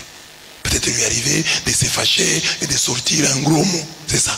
Mais on dit les autres péchés, mais lui a été purifié. On a brûlé ses lèvres pour qu'il entre. Toi, ce que tu fais là, tu ne te confesses pas. Parce que le lieu où l'on montre que les gens ont encore peur de l'enfer, c'est la confession. Parce que l'église enseigne, tu meurs avec à la conscience un péché mortel, tu vas en enfer. C'est pourquoi on l'appelle péché mortel. Alors, tu dois te confesser régulièrement et être toujours prêt. Et l'église enseigne que si tu n'as pas eu la chance de te confesser, aie au moins la contrition et la décision de te confesser le plus tôt possible. Donc, si tu as péché, tu veux te confesser, mais tu n'as pas le temps. Mais tu veux communier. Tu dis, Seigneur, j'ai envie de communier, mais j'ai péché. Je regrette. C'est ça la contrition. Je regrette amèrement mon péché. En lingala, c'est bien. Mokonzi nzambe wangai. Na yoki motema mawa. Zambi na tumuli pata au possible lam. Na yoki motema mawa. J'ai mal au cœur parce que j'étais offensé. J'étais offensé. Toi, le Dieu tout bon. Yo tata au possible lam. Limbi sanga po ya Yesu Christ. Na boyi masumu manga imanso. Pe sanga inguya na tika mango bobele. Amen. Que Dieu nous soustrait à cette colère-là. Bien-aimés comme nous sommes ici, il faut qu'un jour on se retrouve au ciel. C'est ça notre joie. Pas qu'on se retrouve en enfer. Vous allez en enfer là, vous voyez un frère. C'est pourquoi il faut toujours faire cette prière. Du feu de l'enfer, délivrez-nous Seigneur. Délivrez-nous Seigneur. La multiplication. 3. La multiplication est l'opération qui remplace les additions successives d'un même nombre. Exemple, 8 plus 8 plus 8 plus 8 est égal 4 fois 8. Donc la multiplication remplace les additions successives d'un même nombre. Ajouter 4 fois un même nombre revient à multiplier par 4 ce nombre. 20 plus 20 plus 20 plus 20 plus 20 égale 6 fois 20. Ajouter 6 fois le même nombre revient à multiplier par 6 ce nombre. Une multiplication est une opération qui permet de répéter un nombre ou une quantité un certain nombre de fois. Dans une multiplication, les nombres multipliés sont des facteurs. La réponse de la multiplication est le produit. On le sent. La multiplication est une forme d'addition répétée. Ce qui signifie qu'il s'agit de la méthode la plus rapide pour additionner une série de nombres. Donc la multiplication, c'est une méthode rapide pour additionner une série de nombres. Pour la Bible, la multiplication est une grâce qui ne s'obtient pas à bout de bras. Ils mangeront sans se rassasier. Donc tu peux manger. Tu ajoutes, tu multiplies les choses dans ton ventre, mais tu ne te rassasies pas.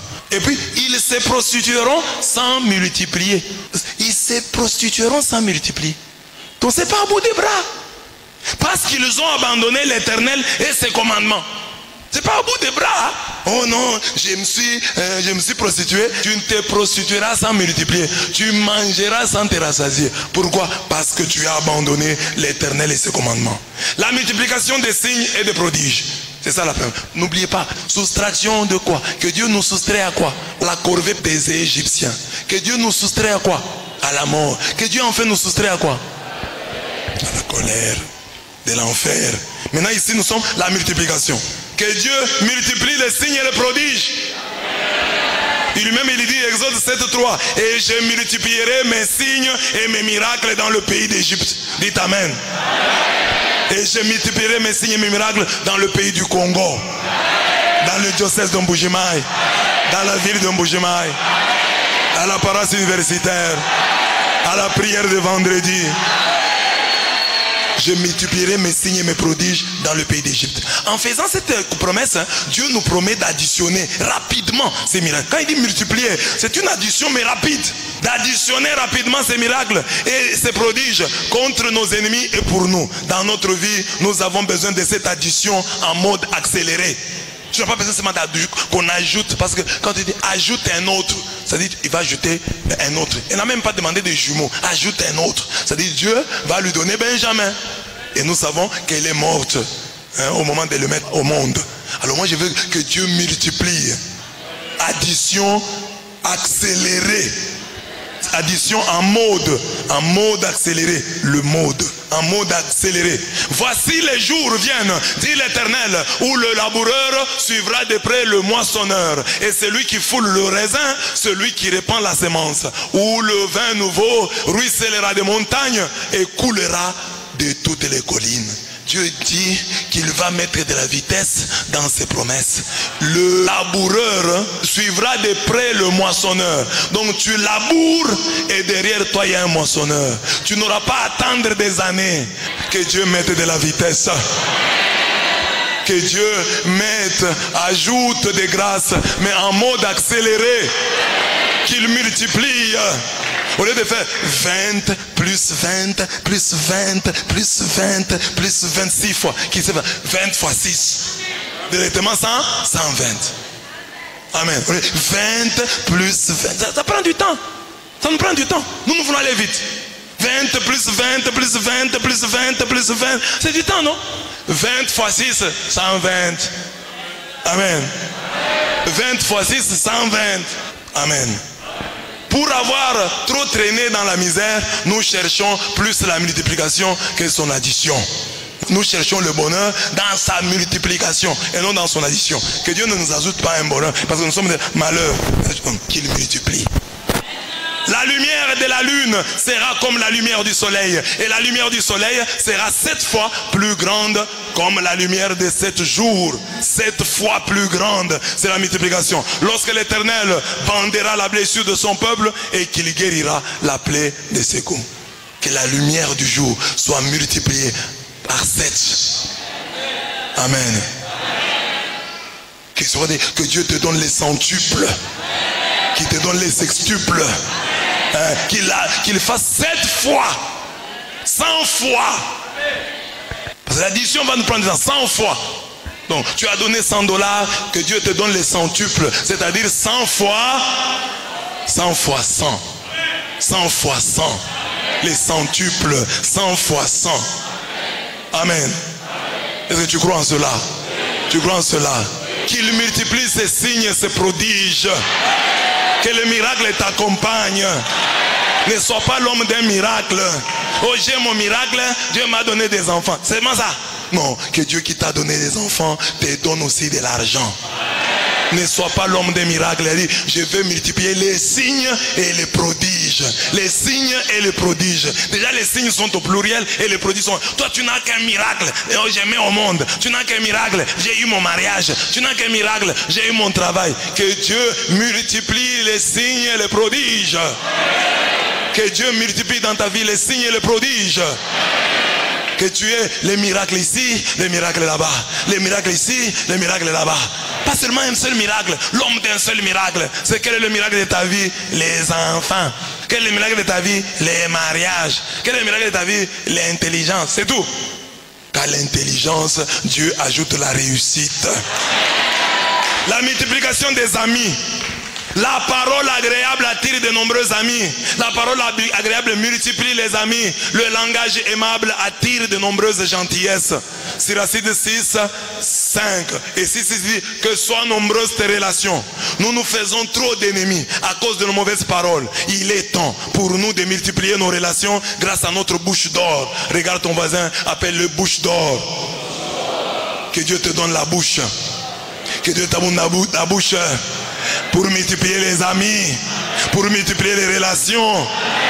À la mort de Salomon, le schisme entre le nord et le sud en Israël fut provoqué par ce mauvais langage de Roboam, le nouveau roi, le fils du roi Salomon.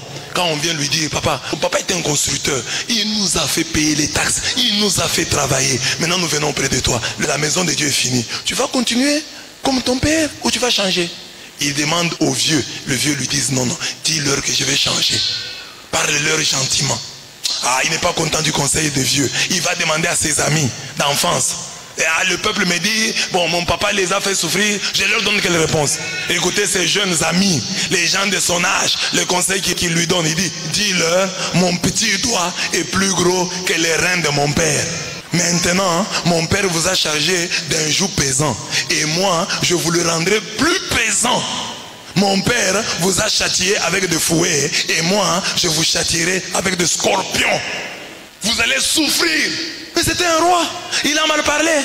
À cause de son mauvais langage, le royaume s'est divisé. 1 roi 12, 10, 11, 14. Une fois qu'il entendit ces paroles, le peuple répondit au roi, quelle part avons-nous avec David? Nous n'avons point d'héritage avec le fils d'Isaïe. À tes tantes Israël, maintenant, pourvois ta maison David. David, occupe-toi. Parce que Roboam était le fils de Salomon et Salomon était le fils de David. Et Israël s'en alla dans ses tentes. Les enfants d'Israël qui habitaient les villes de Juda furent les seuls sur qui régna Roboam. Roboam régna seulement sur Juda. Les autres tribus lui tournèrent le dos parce qu'il avait mal parlé. Donc, parle bien. Oh non, moi je ne comprends pas. Non, le jour où Dieu te donne l'occasion de bien, parle bien. Parce que les gens ne connaissent pas la technique. Tu peux être un professeur, un enseignant dur. Mais ça passe, les gens acceptent. Pourquoi? Parce que les gens savent que bon, quand tu es dur là, c'est pour la discipline, c'est pour le bien. Mais en réalité, tu es un homme tendre. Mais c'est pour le travail. Eux-mêmes comprennent que ta dureté là est fonctionnelle. Mais toi, à part dis-toi,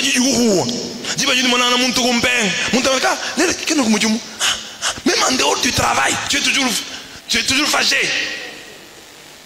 On n'est pas à l'école, on est en dehors. Même à l'école, même à la maison, tu es toujours enseignante.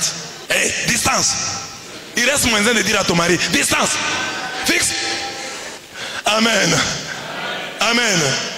Non, c'est ça. C'est pour mettre, même les enseignants, nous avions des enseignants durs. Mais il y a un moment, il vous fait rire. Mais il est dur, il vous fait rire.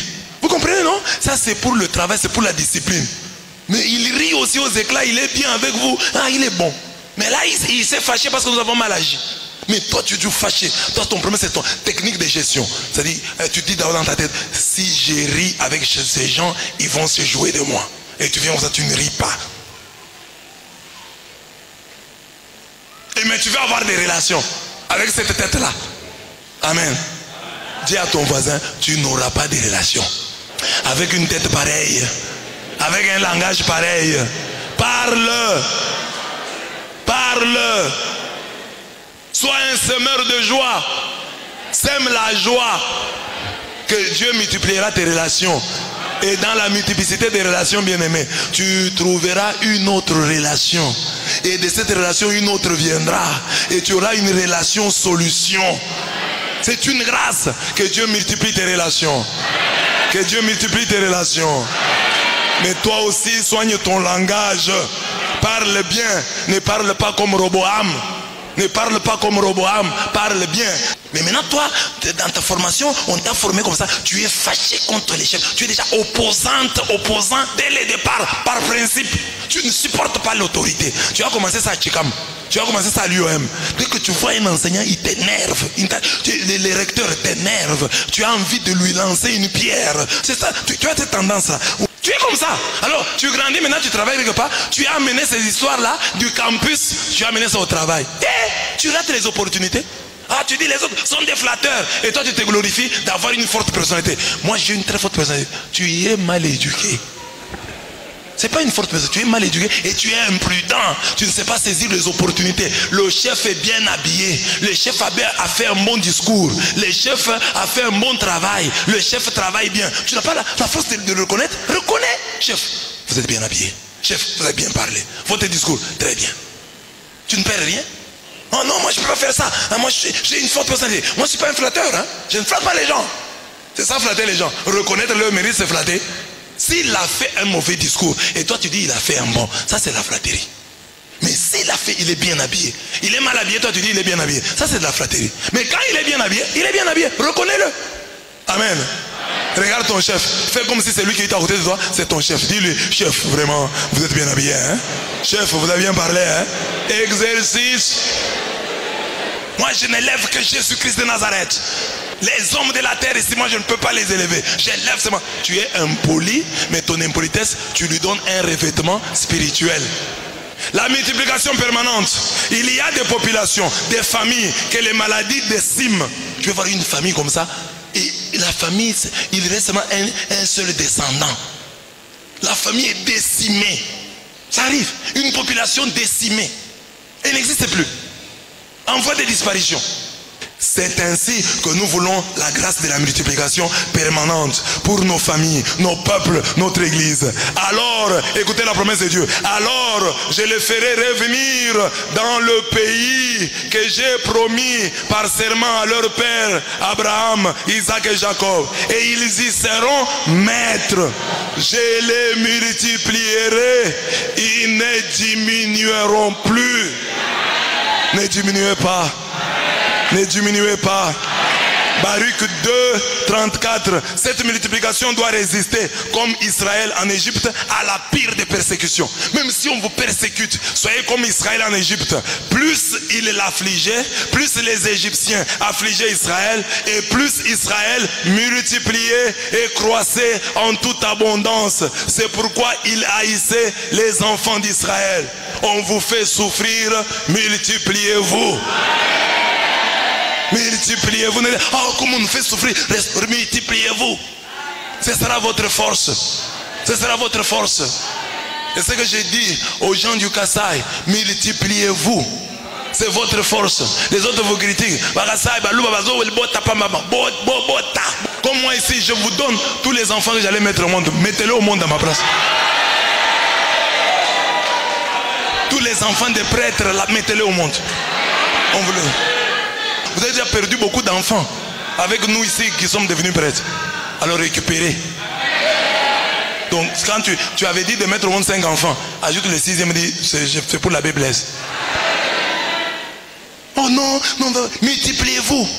Vous pouvez dire ah non, non, c'est une force. Vous voyez l'Allemagne aujourd'hui, l'Allemagne est en train de perdre.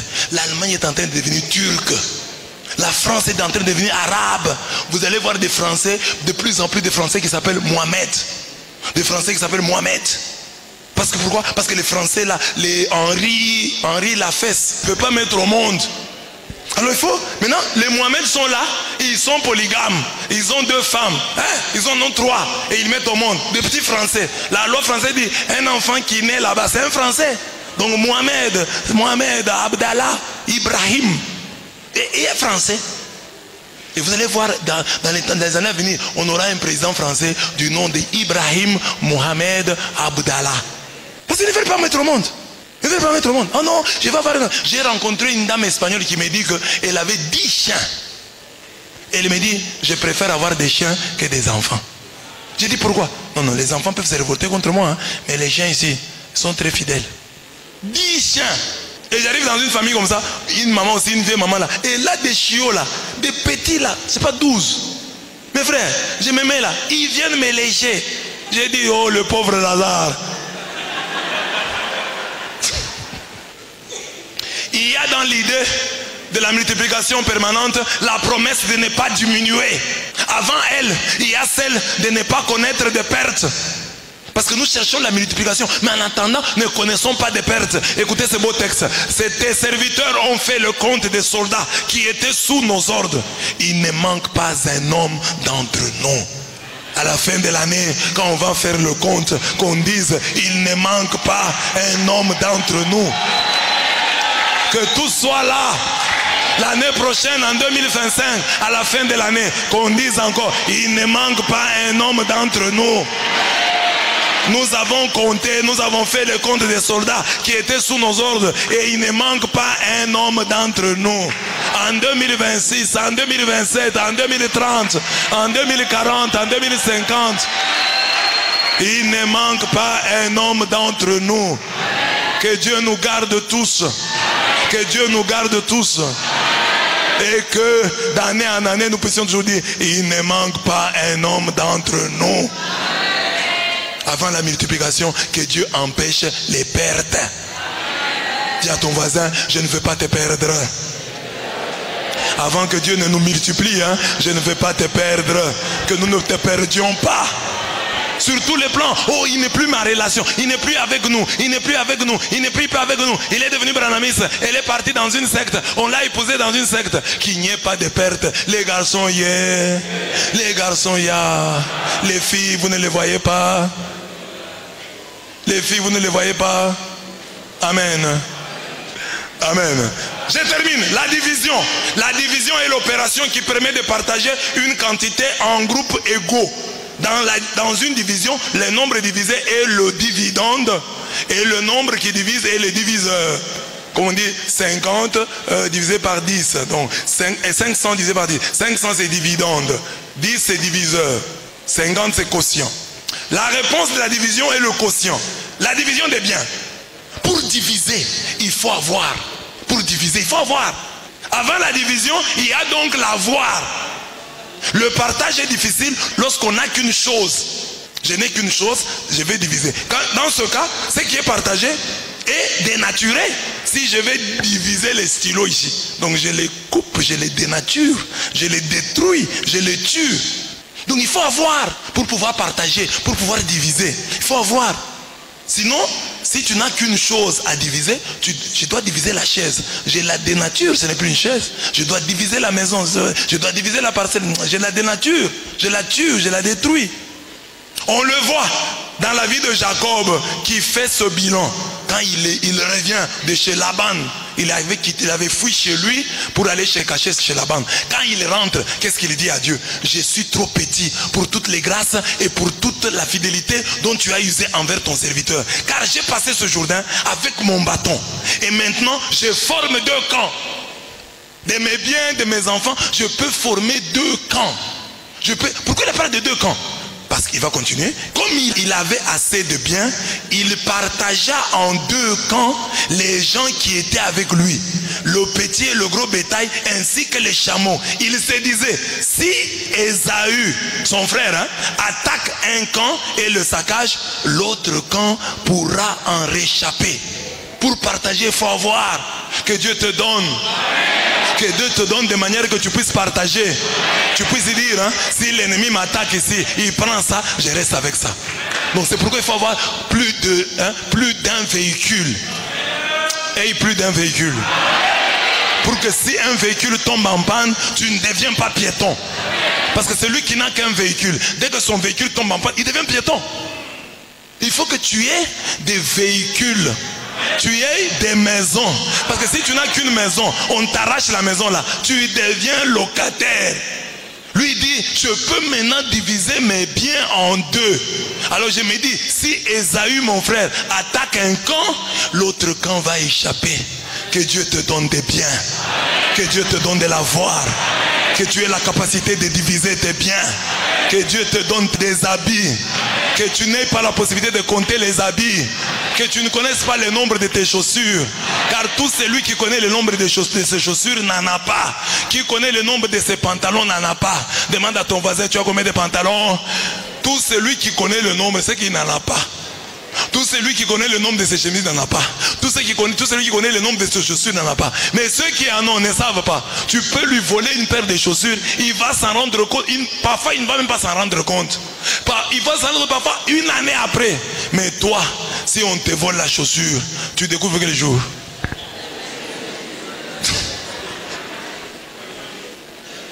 Le même jour, je découvre. Parce que je les vois, il y a 3 paires là-bas. Dès qu'on prend, oh ouais. Que Dieu te donne des biens. Ne te compte, oh, j'ai une voiture, tu t'arrêtes là. Que Dieu t'en donne une autre. J'ai une maison, que Dieu t'en donne une autre. 2 camps, forme 2 camps. De façon qu'on t'attaque ici, on prend. Tu restes encore avec d'autres. Tu n'as qu'un poste téléviseur. S'il tombe en panne, tu vas voir chez les voisins. Que Dieu te donne d'avoir un poste téléviseur au salon, à la cuisine, en chambre, dans la chambre des enfants, dans les salons des enfants, dehors, pour les visiteurs. Dis Amen. Comme ça tu peux diviser. Tu veux apprendre aussi. J'ai divisé. Mais tu n'as qu'une télévision. On dit divisons. On coupe la télé en 2. Qui va voir? Tu as envie de voir les matchs. Maman veut voir les novelas. Mais un conflit. Or si vous avez plusieurs télés, maman peut aller voir les novelas en chambre. Papa reste voir match au salon. Amen. Que Dieu vous donne des biens. N'ayez pas la honte. Ne soyez pas honteux. N'ayez pas la honte d'être riche. Si Dieu vous bénit, saisissez l'opportunité. Les gens qui vous critiquent là, c'est parce que vous êtes pauvres. Dès que vous devenez riche, ils vont venir demander de l'aide. Ah non, vous allez à l'église pour demander l'argent. Si Dieu vous bénit, nous tous ici nous allons vous demander. Amen. Que Dieu vous donne des biens. Beaucoup de biens. La division des ennemis. S'il y a une division que nous pouvons demander au Seigneur, c'est celle de nos ennemis. L'Éternel te donnera la victoire sur tes ennemis qui s'élèveront contre toi. Ils sortiront contre toi par un seul chemin, c'est-à-dire unis, et ils s'enfuiront devant toi par 7 chemins, c'est-à-dire divisés. Que Dieu divise tes ennemis. Que Dieu jette la confusion dans les camps de l'ennemi. Ça c'est Deutéronome 28:7. Aux tyrans impies comme Balthazar, le Seigneur doit dire: divisé, ton royaume sera divisé et donné aux Mèdes et aux Perses. Que Dieu divise le royaume de nos ennemis. Ton royaume sera divisé et donné aux Mèdes et aux Perses. Daniel 5:28. Saint Paul a pu, grâce à Dieu, provoquer cette division dans le camp de l'ennemi. Paul, sachant qu'une partie de l'assemblée était composée des Sadducéens et l'autre des pharisiens, s'écria dans le Sanhédrin: oh mon frère, je suis pharisien, fils des pharisiens. C'est à cause de l'espérance et de la résurrection des morts que je suis mis en jugement. Avec ça, il divisa ses ennemis. Que Dieu te donne aussi la capacité de diviser tes ennemis. Sois aussi un fin politique. Ne cherche pas que tout le monde soit contre toi. Un royaume divisé contre lui-même ne peut subsister. Comme Paul, nous devons provoquer la division de nos ennemis. Amen. Que tes ennemis soient divisés. Qu'ils se chamaillent. Et que l'un d'eux vienne te dire ce qu'ils avaient dit dans leur réunion. Que l'un d'eux vienne te dire ce qu'ils ont fait contre toi. J'ai dit que Dieu divise tes ennemis. Tu ne peux pas gagner si Dieu ne divise pas tes ennemis. Il faut que l'un d'eux, quand ils font la réunion là, un mécontent, il dit: non, moi je vais aller dire. Non, moi je trouve que ça, vous exagérez. Que quelqu'un vienne te dire. Même dans le camp de l'ennemi, Dieu peut sauver. Regardez Joseph, quand on le vend, ses frères sont divisés. Ruben veut faire quelque chose. Il y en a qui sont réservés. Tous n'étaient pas unanimes. Dieu peut le faire encore aujourd'hui. Au travail, on complote contre toi. On veut te tuer. Que Dieu suscite quelqu'un dans le camp de l'ennemi là. Qu'il vienne te dire. Que Dieu ne laisse pas tes ennemis être unis. Que Dieu les divise. Qu'ils viennent te dire ce qu'ils avaient dit dans leur réunion là. Oh, moi je n'étais pas d'accord. Ils ont dit ça, mais moi je n'étais pas d'accord. Ah, c'est ça que vous avez dit. Tu as découvert et tu as échappé à la mort. Amen. Le partage de la joie, je termine. C'est lui qui moissonne, reçoit un salaire et amasse des fruits pour la vie éternelle, afin que celui qui sème et celui qui moissonne se réjouissent ensemble. Partageons la joie. Par nos prières, notre travail et nos sacrifices, nous sommes des semeurs. Salue ton voisin. Dis-lui bonsoir semeur. Il faut qu'un jour, nous partageons notre joie avec ceux qui n'ont pas prié et travaillé comme nous. C'est ça le défi, bien-aimé. Tu es jusqu'à cette heure à la prière. À la maison, on te cherche, bien-aimé. Mais il faut qu'un jour, ce que tu as obtenu de la prière, ce que tu as sémé ici, que tu puisses le récolter et le partager avec les autres. C'est ça le défi. Le matin, nous prions ici. Nous étions en train de dire à Dieu, Seigneur, il ne faut pas que les gens disent un jour que nous avons perdu notre temps en priant. Il faut que les gens reconnaissent. Non, il faut que les gens arrivent à ça. C'est pour ça que tu viens ici à la prière. Ne viens pas à la prière pour être distrait. Viens à la prière pour arracher ce gros lot-là. Hein? Qu'un jour, ceux qui ont critiqué ta prière mangent le fruit de ta prière. Toi, tu as été les semeurs, que eux deviennent les moissonneurs.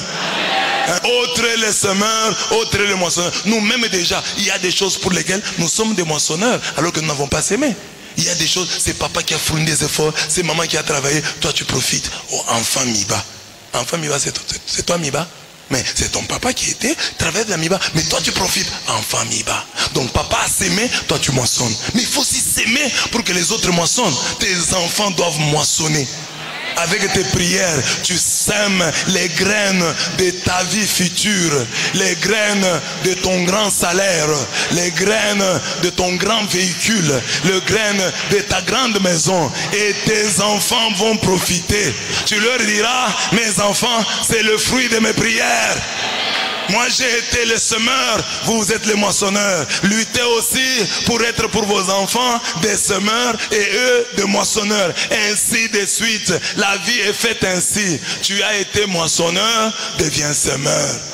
Tu as moissonné là où quelqu'un d'autre a sémé. Sème aussi pour que quelqu'un d'autre vienne moissonner.